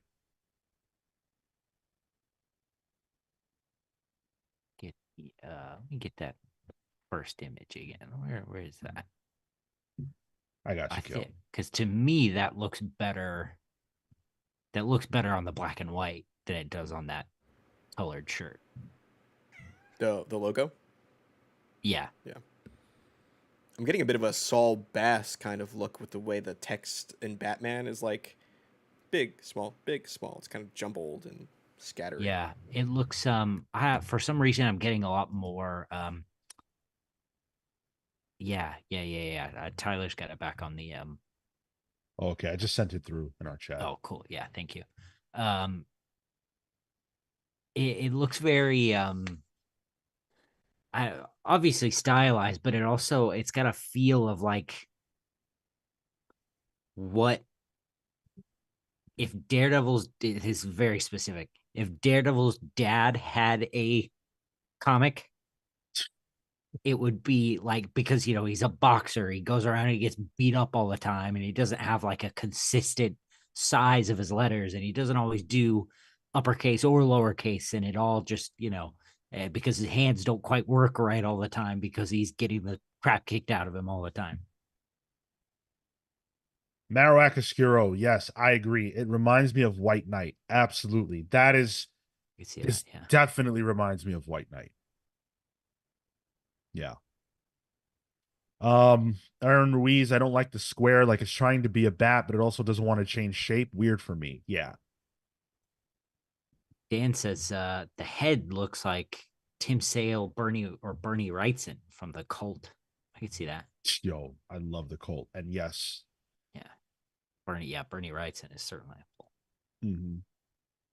Mhm. Now Bleeding Cool actually has put out even more than just this because on Tuesday they published what appear to be pages from the Ashcan. I don't know if you guys have seen this. No, I'll send them through now. oh please. Yeah, so these pages are fucking awesome. They look great. Whoa, It's it's Dragotta doing doing Batman. And if you look at the second page, you can see the functionality of Batman's wings.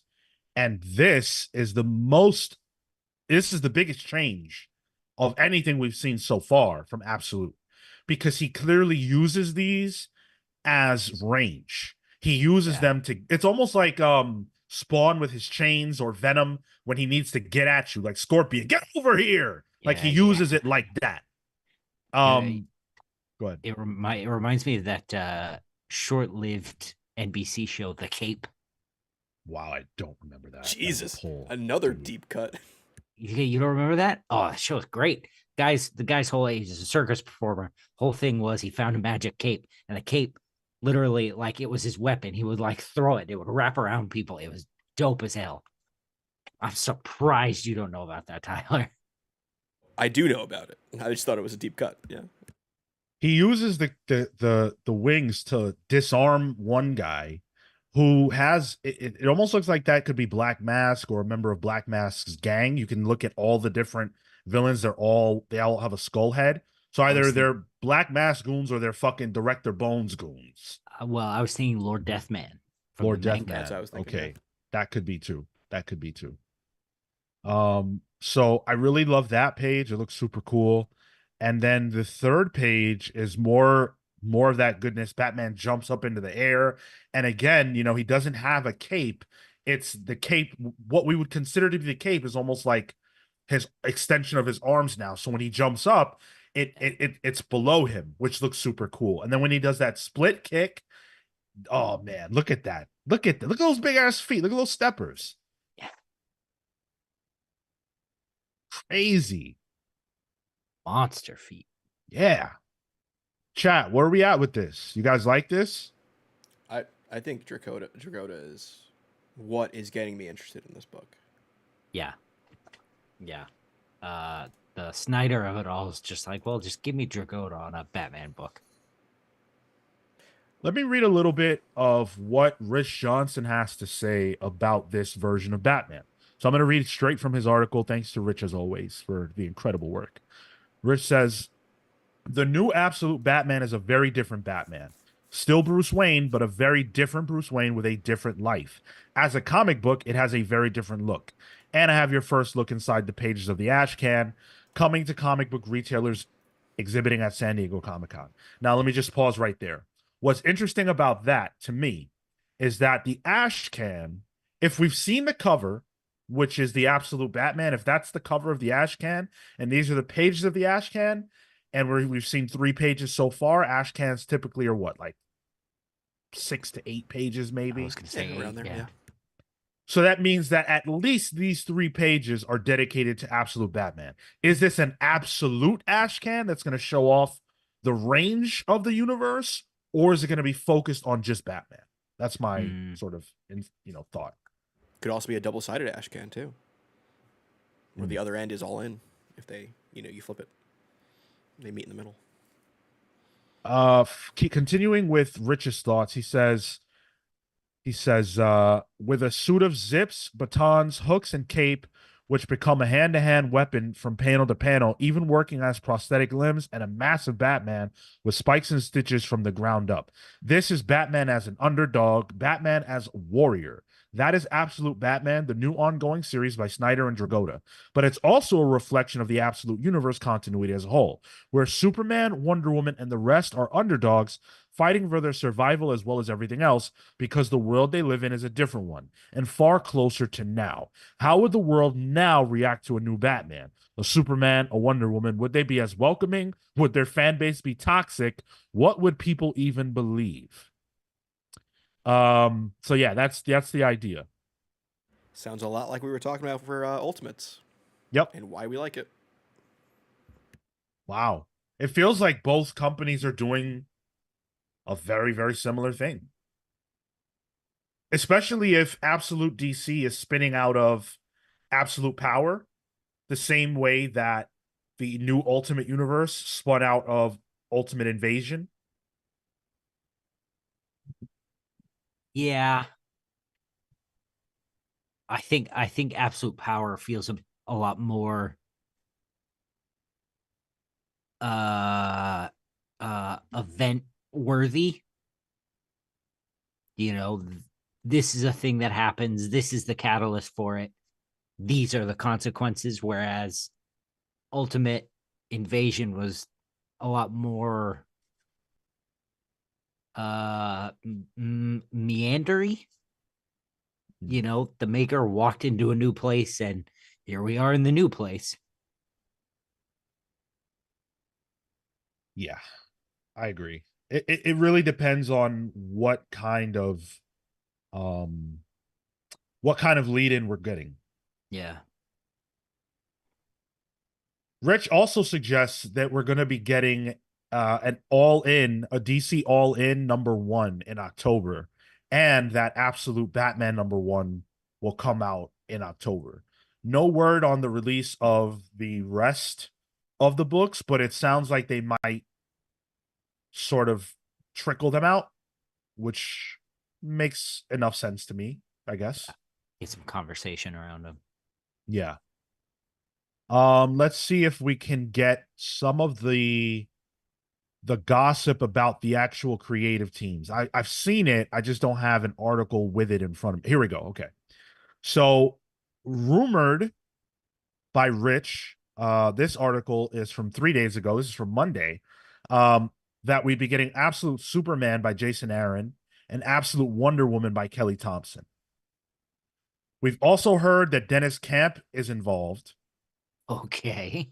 which is shocking, right? He's Yeah. going to be working for both. And according to Rich, he's the only one that's doing both. We've Wow. got Shay Grayson, who's a filmmaker who did Dark Spaces, some Bitch Planet stuff, and Batman Urban Legends. Dark Spaces is one of Snyder's projects. And so that's the connection. That's how he got involved. Um, Jeff Lemire is involved. I have seen that he's writing The Flash. Yeah, there's another Everybody follow-up. thinks you're right at Flash. Yeah. Janoy Lindsay is a comic book artist who worked on Superboy, Man of Tomorrow, She-Hulk, Luke Cage, Angel, so a bunch of stuff. Pornsak Pitchashot, who is phenomenal. An editor and a writer, editor for Sweet Tooth, Losers, Testament, writer for The Infidel, which I love, Good Asian, bunch of stuff. Nick Robles is involved. Rafa Sandoval is involved, which is awesome. And then Hayden Sherman, who again is another one that has worked quite a bit with Scott Snyder, worked on some of the Dark Spaces stuff. And so yeah, those are the names that we have for now. I saw Wes Craig's name on there as well. Wes Craig, yes, Wes Yeah. Craig. Absolutely. That's I was right. most excited for Yeah. Wes's involvement. And Well, Al Zach Ewing. Pashoti's a real interesting pull. Yeah. Wasn't Al Ewing on the list? Did you say Al Ewing? Or I think I did, yeah. Al Ewing is involved, yeah. outside Where do you of think? Yeah. go outside ahead. of Snyder and Aaron, which kind of just feels like been there, done that. The names listed out without tying them to each other or a title, interesting. Like a lot of names that really have not had their chance to like put a mark on like a big two. Fresh. And in terms of the art style, it's very non-traditional DC art, which I think is very interesting. Like Wes Craig, I love Wes Craig. That is not who I think of when I think of DC Comics. Yeah, I'm fascinated by Wes's involvement. And I think that when you look at Nick Dragotta and what Nick is doing, just from the pages we've seen, and you look at Deadly Class or you look at Kaya, those two art styles don't look like they belong in the same universe. And I love that. I got no problem with that at all. It almost feels like an early Image art style for DC, which in and of itself was kind of playing on modern Marvel at the time. It feels like in a roundabout way, the Marvelization of DC. Hmm. Owen Harrison wants to know, would you say that the absolute DC team is stronger than the new Ultimate Universe? It's bigger. Yeah, it That's seems to be first. having more of a publisher uh, backing to it. I meant in terms of size. There are more creators involved. Oh, sure, sure. It's more creators. So that there's that. Or is it a better roster? I mean, it's again because there's more of them. It's almost unfair to judge. I mean, I kind of have to say yes off that. You know, I don't know. I mean, we know about Al Ewing, we know about Kelly Thompson, we know about Dennis Camp, we know about what Jeff Wes? Lemire, we know about Wes Craig. I mean, like, size aside, like, those are already 5 bangers. Heavy hitters. Yeah. Al Ewing alone on a DC book would have us popping off on the main show. Like, now you've got our wish list basically of Kelly Thompson, and now Dennis Camp is our favorite writer on the Ultimates. Like, The the negative space is also what I'm looking at too, and so much that like who is not on here, like Rambi, not in this rumored thing, which makes me think, all right, not he's gonna get possibly some real good stuff for All In, like the whole like our normal DC universe could had some really interesting names attached that maybe aren't yeah, on here. Like Mark Waid kind of spearheading that kind of seems like the direction it's going, which I yeah, don't hate. yeah, Yeah, I mean, I'm fine with the fact like I was expecting PKJ to be on this list. yeah. I thought he would be involved, but mainline DC needs to hit heavy too. And the fact that we can name off all these people from Absolute DC, not have said Rom, not have said PKJ, and certain others, and that there's a whole other side to what DC is trying to do in October with All In that will presumably include some of these names and then the other names like PKJ and Rom, it seems as though DC is going to be set up to have the best roster of creatives in comics. I'd argue they're even focusing on creatives, where Marvel is focusing on characters.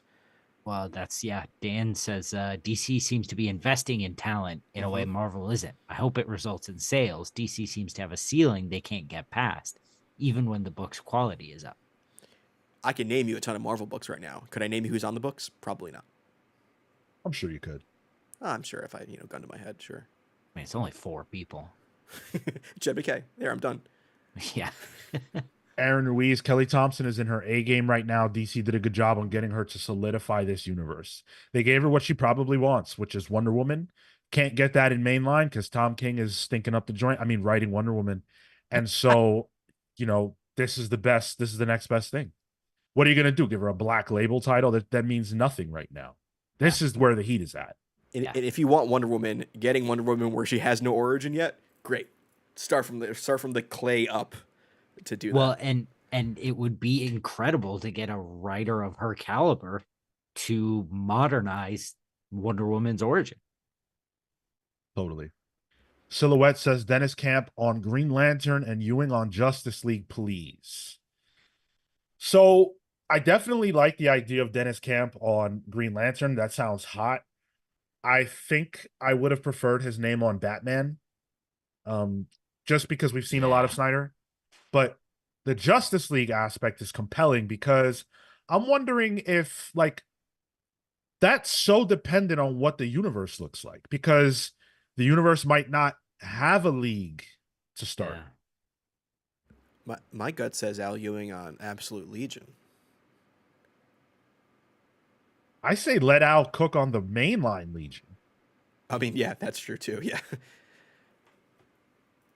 Oh man, Dennis Camp on a Green Lantern though, dealing with the idea of a space cop sounds very interesting to me. Mm-hmm. I mean, but Al Ewing on a Lantern book, I think would be Oh my God.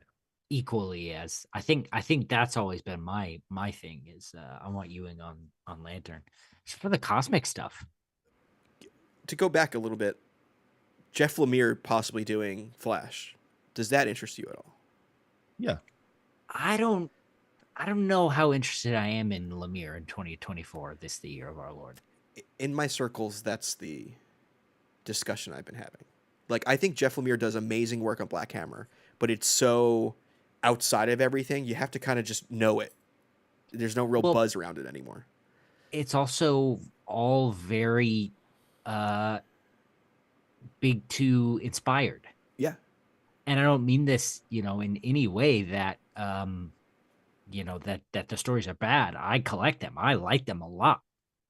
The emotional beats and the twists and everything that he does, he pulls it off very, very, very well.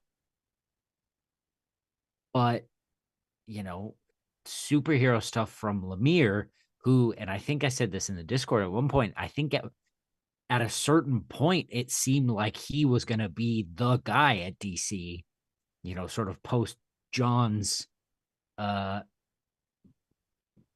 heyday. I just don't know how much superhero stuff I want to see from Lemire. Lemire's best big two work was Green Arrow, Animal Man.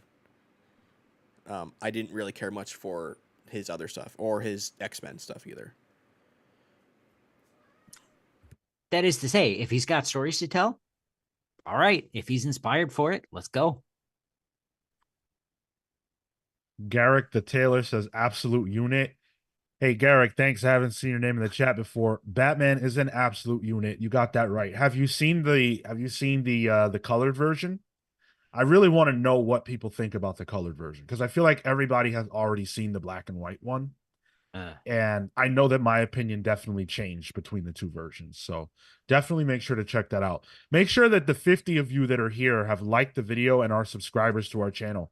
Hit notifications if you want to know when we go live. Don't want you guys to miss out on anything. Triple Hole says Al Ewing on Green Lantern. Yeah, I mean, Cale said it. It sounds great. I'd love to see it. Dan seems to agree. Triple Ho. Hell yeah. I love these names people come up with. Great stuff. Ho, Tom, ho, ho go ahead. on Santa Claus. Give us Al Ewing on Green Lantern. There we go. I get it now. I don't think that's what it is. Atomic Hound says, made it back to catch this. I'm thinking the all-in era sounds very intriguing. So, That's the thing. We don't even know about the All In era. well, that's what I was gonna just say. So, for those of you who don't know about All In is DC's new initiative that is following up on Dawn of DC, where they are essentially making the promise that they're putting their best foot forward. They are all in on this new era of DC.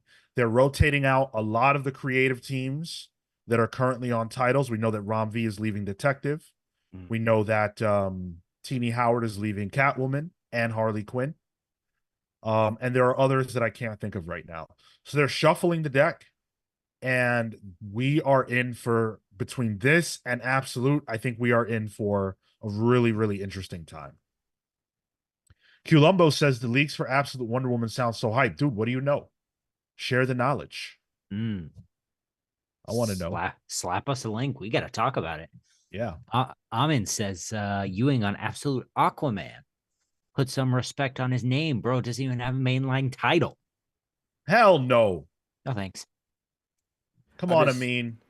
I'm reading the CBR article about this, and it's funny. Like, a lot of the writers have all been nominated for Best Writer Eisner at one point. Sure. So this is.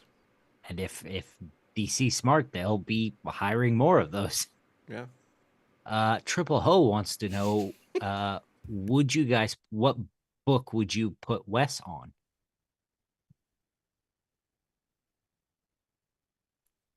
That's a big question, and I have an answer. Tremendous. Is it a big answer? Teen Titans. Oh. Okay. I don't know who would write that, but I like that. He can write it. That's true. He Hey, I writes forget. Gaia. Yeah, he could do both. Honestly, yeah. Ooh, I like that Yeah. a lot. I'm here for that. Yeah, yeah. His little Robin Yeah. with the beady eyes. Yep. I Okay. want it. Oh, even better if it's sort of the cartoon, inspired. Yeah. Sort of Yeah. that, you know, no extra uh paraphernalia, no Kid Flash, no Aqualad, but your Robin, your Raven, your Starfire, your Cyborg, your Beast Boy, they're off in the tower doing their thing, and it's very stylized. It's very yeah, I think that would be good. Blaze Man says there's a rumor Batman is working class. Yeah, I've seen that, and Rich on Twitter has essentially confirmed that. If I remember correctly, it's hard to know how to react to that because the concept of a Batman who isn't rich but can still be Batman is something that feels like that doesn't feel like Batman. Like it feels like Yeah. part and parcel of Batman is being rich. So if he's not rich, then how can he afford all his wonderful toys? So it's going to be interesting to see how they handle that aspect of it. But as a general concept, the idea of Batman as a warrior of the oppressed who is among the oppressed is very compelling. Of course. I don't think I've read that story, to be honest. Like, as many of DC's Black Label books there are, I don't remember reading anything like that. And it's Batman beating up people who are richer than him potentially. Punching up. He never beats anybody's ass who has less bread than he does or who has more bread than he does. Nobody. He does punch down a lot, doesn't he? Hell yeah. Yeah. How can he not? He's a freaking It's true. You're billionaire. at the top. Yep. There's nowhere else to go but down. Columbo says just that Wonder Woman will be an archaeologist and adventurer. Think Laura Croft. Cool. Huh. See, the idea of Kelly Thompson writing Laura Croft sounds like a comic that I desperately want to read. But to me, Wonder Woman is not like that. Not in terms of personality. I know that Wonder Woman won't have her personality. But the idea that she's an archaeologist and an adventurer is cool, but Wonder Woman is a princess and she is an ambassador and she is a representative and she's a warrior. So if she's not those things, then I'm very interested to see what she is that gives her the same regality and status. Or maybe they don't care for that. Those two things are dramatic shifts in those characters. What could you do with Superman?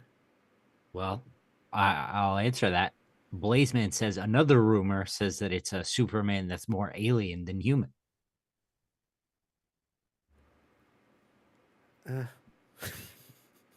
Well, What does that mean? Yeah, yeah. That's Physically? like I haven't really wrestled with that rumor in my mind at all so far because I have no way to wrap my head around that. Like, does that mean physically he looks more alien? Does that mean he has a more alien mind and thought process? If so, how does he become Superman? Do the Kents rehab his mentality? Does he snap if they die? Like, what does it mean to be more alien? You know? Yeah, it's called Martian Manhunter. Right. well, they're essentially the same character, Yeah. so lean into it. I to me, physically makes sense because that's the only thing left that would separate Superman from humanity.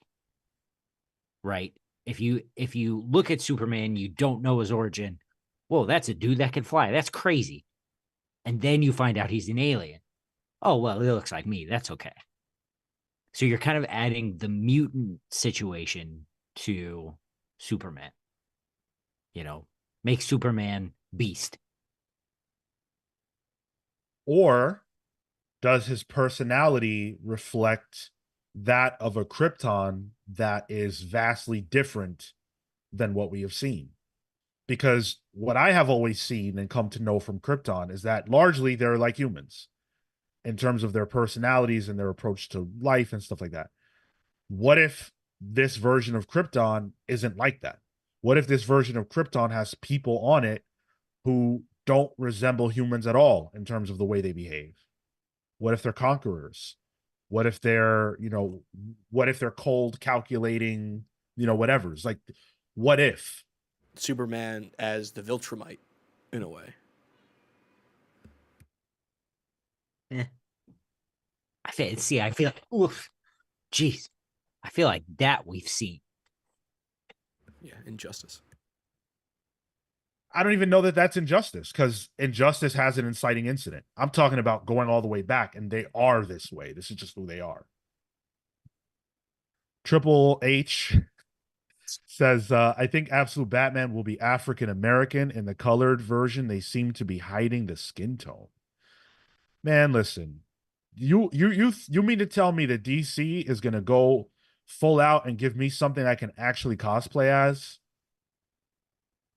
I thought you were going to say if you think DC's going to hide that and not Huh. try to market that. Hey, That's a great point. no, dude, when they had Future State and they had I forget which Fox in the costume, his face was Yeah. covered. Yeah. Yep. We went the extra mile and we put Tim's on that motherfucker Tim's on because it. he Yeah, was the that's right. Batman of the hood. That's the Batman of the Bronx. I hope he's doing okay. Listen, it sounds like we might be finding out. Amin says Flashpoint Beyond played on that. Yes. Yeah, you're absolutely right. Judah Jones says, please God, no, I'm tired of evil soups. I wouldn't say he has to be evil by any means. I don't think that that would be the way they would go, and I certainly wasn't implying that. I think him being different than the version of Superman that we know doesn't mean he has to be bad. It just means that maybe He has to learn to be good. exactly. And I Man think of there's a Steel. story there. It wouldn't be turning him bad. It could be rehabbing him.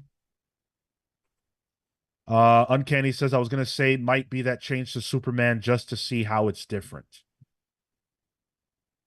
Owen says, it will be fun to see the future debates about what you like or don't like about these two universes. Fans ask for something different, and this will be different. Dude, that is such a great point.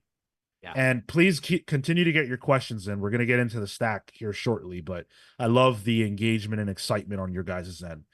So Marvel and DC, I think, Marvel far more, have felt a little bit dry, Yeah. a little stagnant. Stale. DC had something cooking with Dawn of DC, but I think maybe that, like, the hype petered out. Night Terrors, anybody?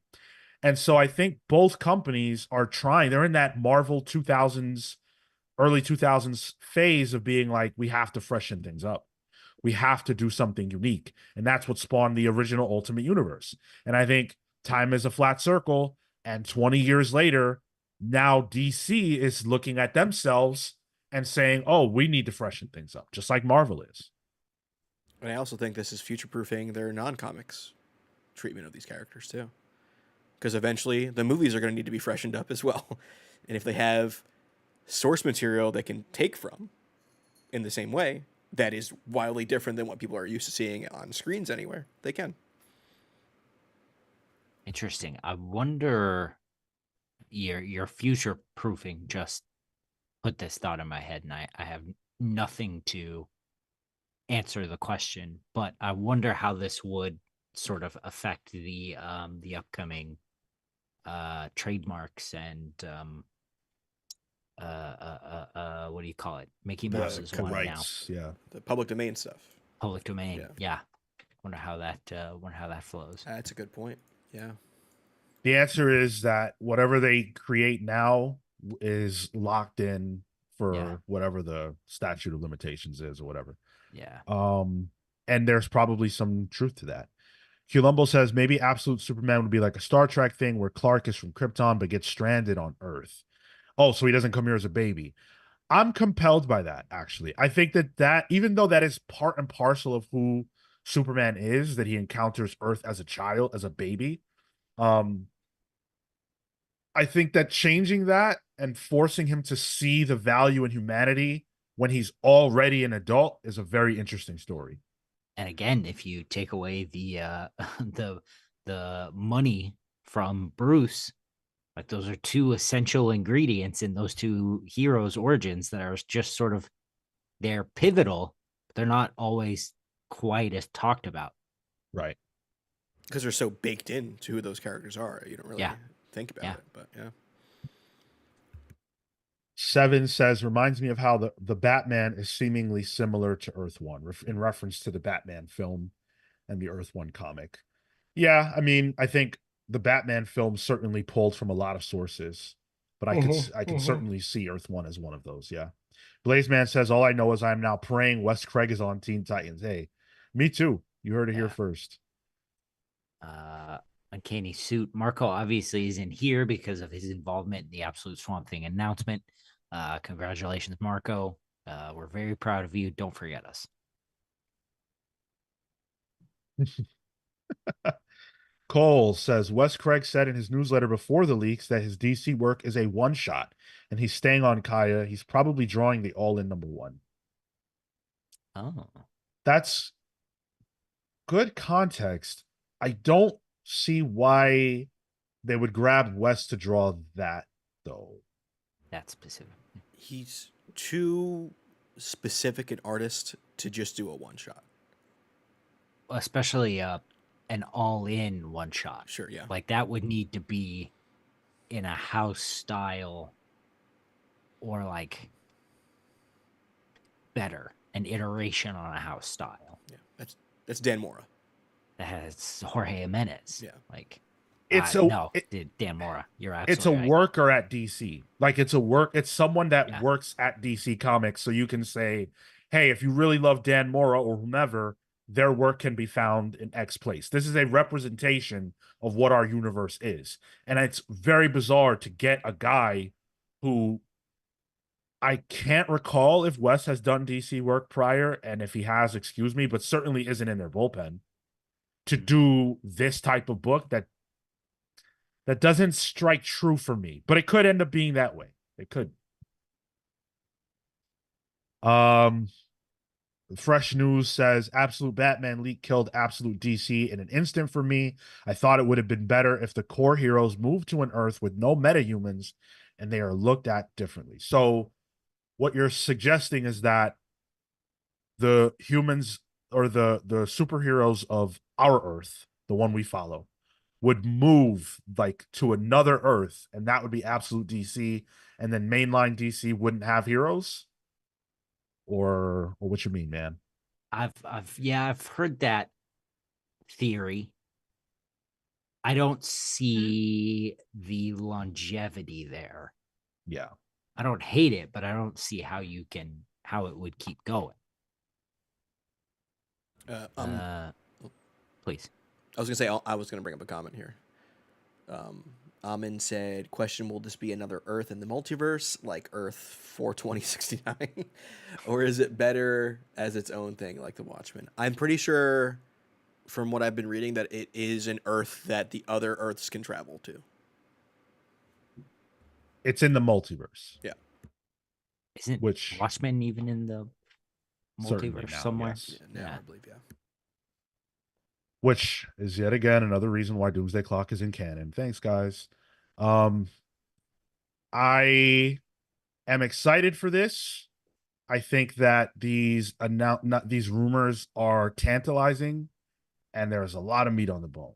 There is exactly one of these announcements so far that I'm not happy with. I'm sure you guys can guess for yourselves which one that is.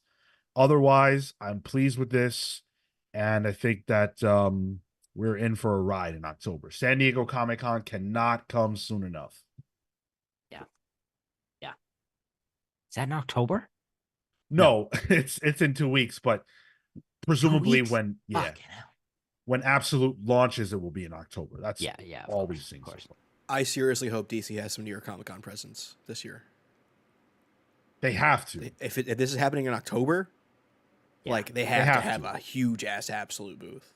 Even the timeline of that Yeah, is like, they'd be dumb not to. Yeah. Give me a booth back. That's what I want. yeah, yeah, absolutely. Uncanny, listen, dude. The crisis is coming. The absolute crisis is coming. It's not a matter of if, it's a matter of when. That name is too fucking good for DC to pass up on using. And the marketing is all there. So I personally put the timeline at, I think last time we talked about this, we said 5 years. I think 5 years. I was gonna say I'm feeling such deja vu. We've talked about this, right? Yeah, for sure. You Yeah, and I I think did. we said I think we said 5 years. Sean, has there been any news on format for these absolute books? It's just going to be typical comic book format. Nothing. As far No as we breaking the know. mold. Yeah. Okay.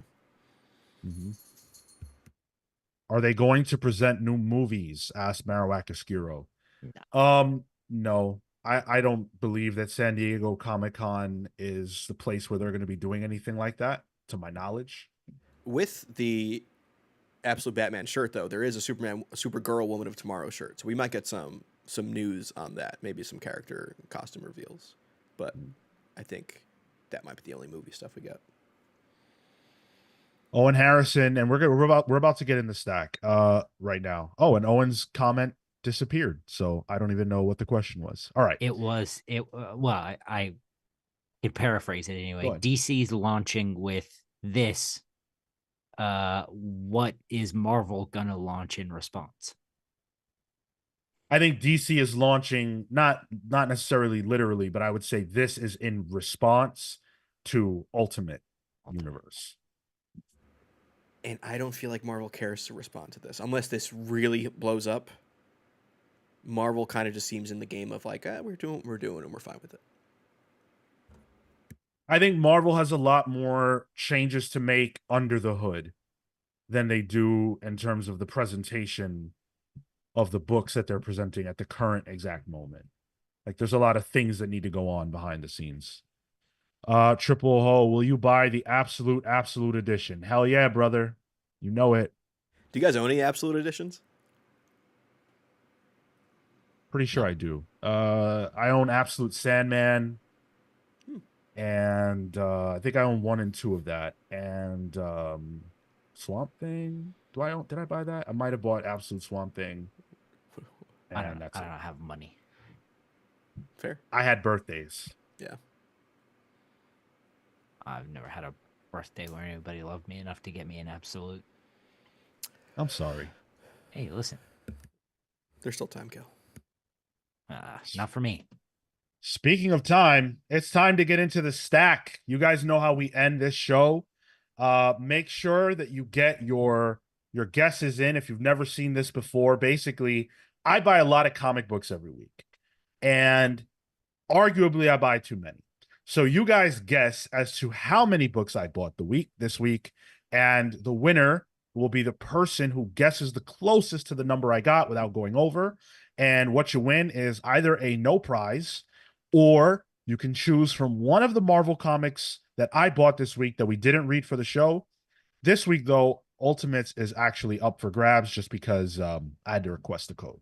So let's see those numbers in the chat this week. I want to know what you guys think I did. Already popping off. Owen Harrison says we need an absolute Watchmen made by Moore. Dude, that is only possible in the absolute universe.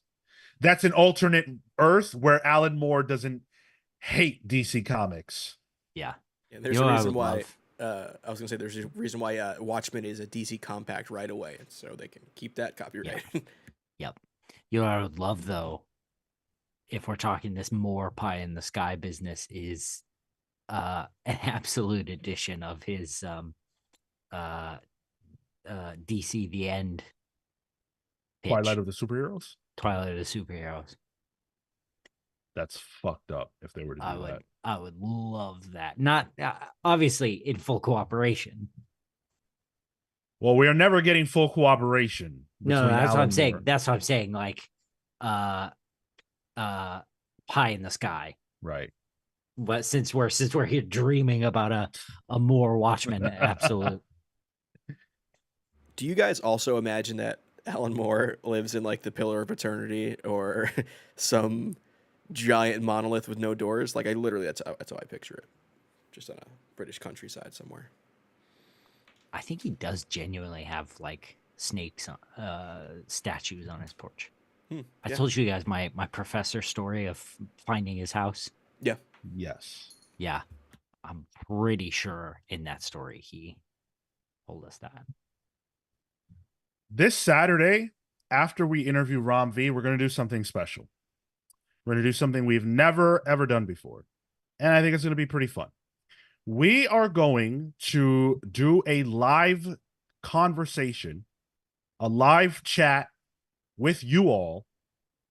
Well, with some of you, because after the interview with Rom V, we're going to go live again for channel members to discuss the interview that we had with Rom and to answer any absolute DC questions that you guys might have and just kind of shoot the breeze with you all. It won't be too long, maybe 30 minutes, just a way to give back to our channel members. So any tier of channel member will be able to get in on that. So if you want to be a part of that live video or that live stream conversation, then join up with the channel membership. Should be a really good time. And we're going to listen to what you guys have to say. Uncanny Suit says absolute Twilight of the superheroes, but it's just the Billy Batson twist. Now that would be fucked up. Dude, I love everything that Moore pitched in Twilight. I think it was all really cool. Yeah. All right, let's see these numbers. So before he left, Dan said his 16. Can't overlook that. We've got Jedi Ty with 15, CW Gordon with 12. Columbo says a big 18. Rami says 14. Marowak Obscuro says 23. Ooh. Sledhead says 19. You're a new one. I haven't seen you yet.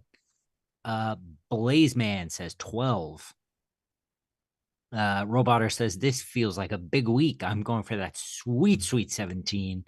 Hippolyta says 16. Judah Jones says 69, 420. Nice. Triple O says 21. Ed Kane says 13.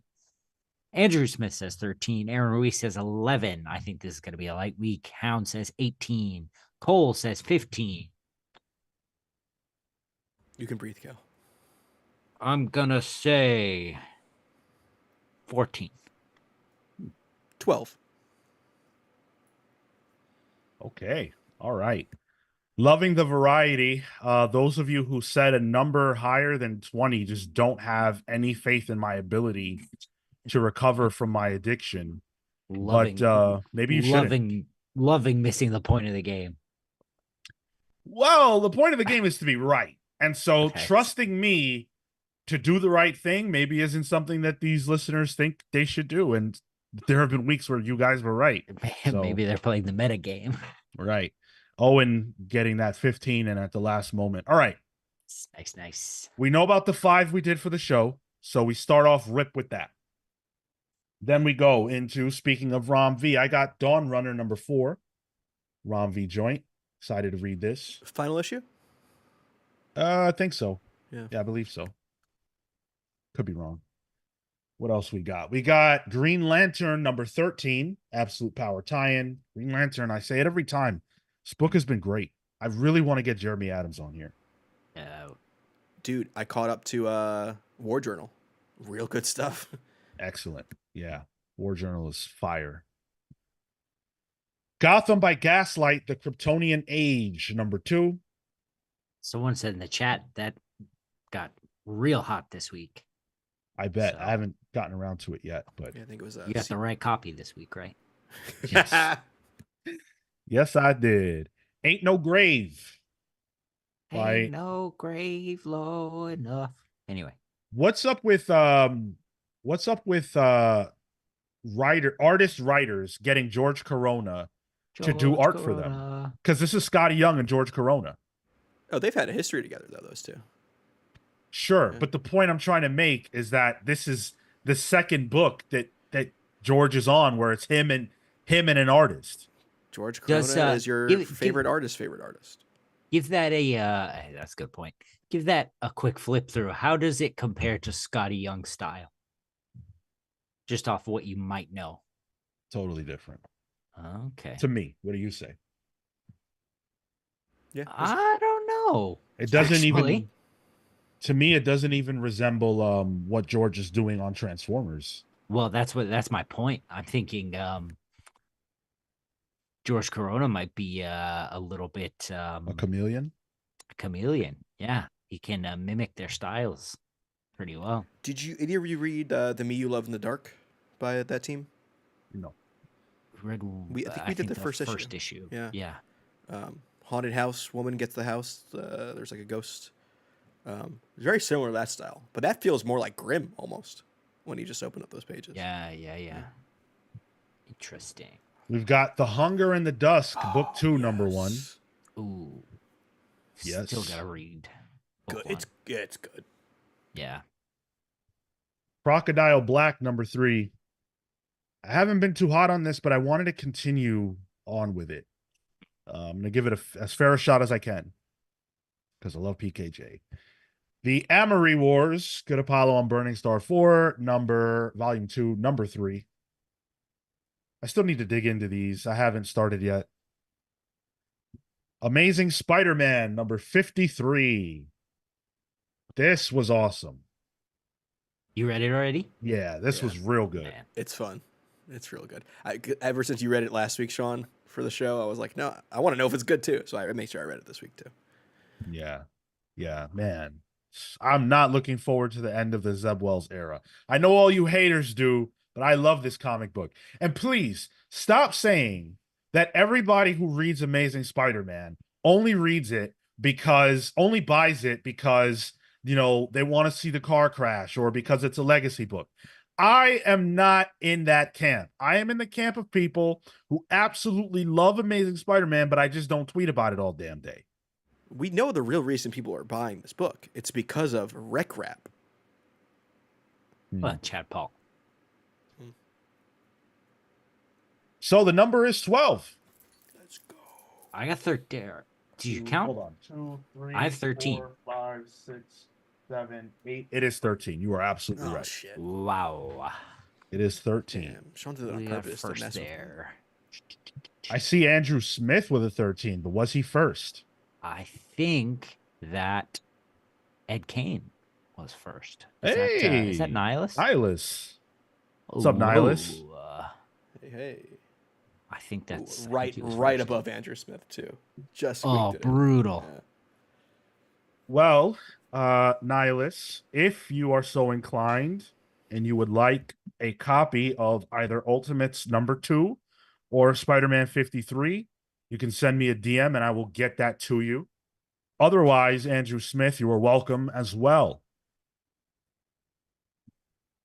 Triple Ho says no TMNT 40th. Nah, dude. You know why? Because I felt ripped off by the TMNT special that we read the last time around. It was like $5.99 or something like that, and it was just not it. So when I saw this on the stands, I was like, you know what? Fool me once, shame on me. Fool me twice, fuck you. So, famous Bush quote, yeah. That kind of deal. Roboter says you could say that about every line of every publisher of a major IP. The fact is people enjoy Amazing to be getting the sales it does. 100%. Absolutely. No doubt about it. Ed says I defer to Andrew. Okay, cool. Yeah, Andrew, it's up to you, dude, if you want. Totally your call. Thanks for hanging out with us. Wow, we did it. We sure did. And only 18 minutes over our norm. How did that happen? Oh, it's because there's one less of us this week. That'll be why. Saturday, we will be interviewing Ram V. Very excited for that. Be with us at 10:15 a.m. sharp, because we will be here with the man himself. And then after that, if you're a channel member, you can come to a live talk back and conversation about the interview that we did, and also any questions about Absolute DC, any thoughts you want to get with us. Just any channel member is open at any tier. We just want to spend a little time with you guys, celebrate you guys a little bit more, and get some more FaceTime with you all. So we will be here for that at 10:15 Saturday. The next time we'll be live for Pals Pulls is next week, Thursday at 6 p.m. Eastern. And as a little tease, I will tell you guys the books that we will be reading next week, because we will be talking about Superman 16, Phoenix #1, Ultimate X-Men #5, and I'm calling my shot now for pick of the week next week, Powerpuff Girls #1. Oh, It's gonna be a hard one to beat. I can't believe we are here. Yep, finally. Not only are we going to be reading a Cartoon Network tie-in comic, but we're excited for it. And it's going to be Kelly damn Thompson, Yeah. Holly Nagana show on the Powerpuff Girls. good. Hell Let's go. I Sean. need fuzzy lumpkins. Oh, when is the book club result announced? The book club results, we can announce them on Saturday. Nice. And also, when does the Aaron run start? The Aaron run begins in 2 weeks. We will be reviewing that on the 25th. So, lots of Ninja fun Turtles. stuff. Yeah, Ninja Turtles, yes. Lots of fun stuff to look forward to. Thank you guys so much for hanging out with us tonight. We appreciate you. We love you. We will see you on Saturday. Until then, take care, guys.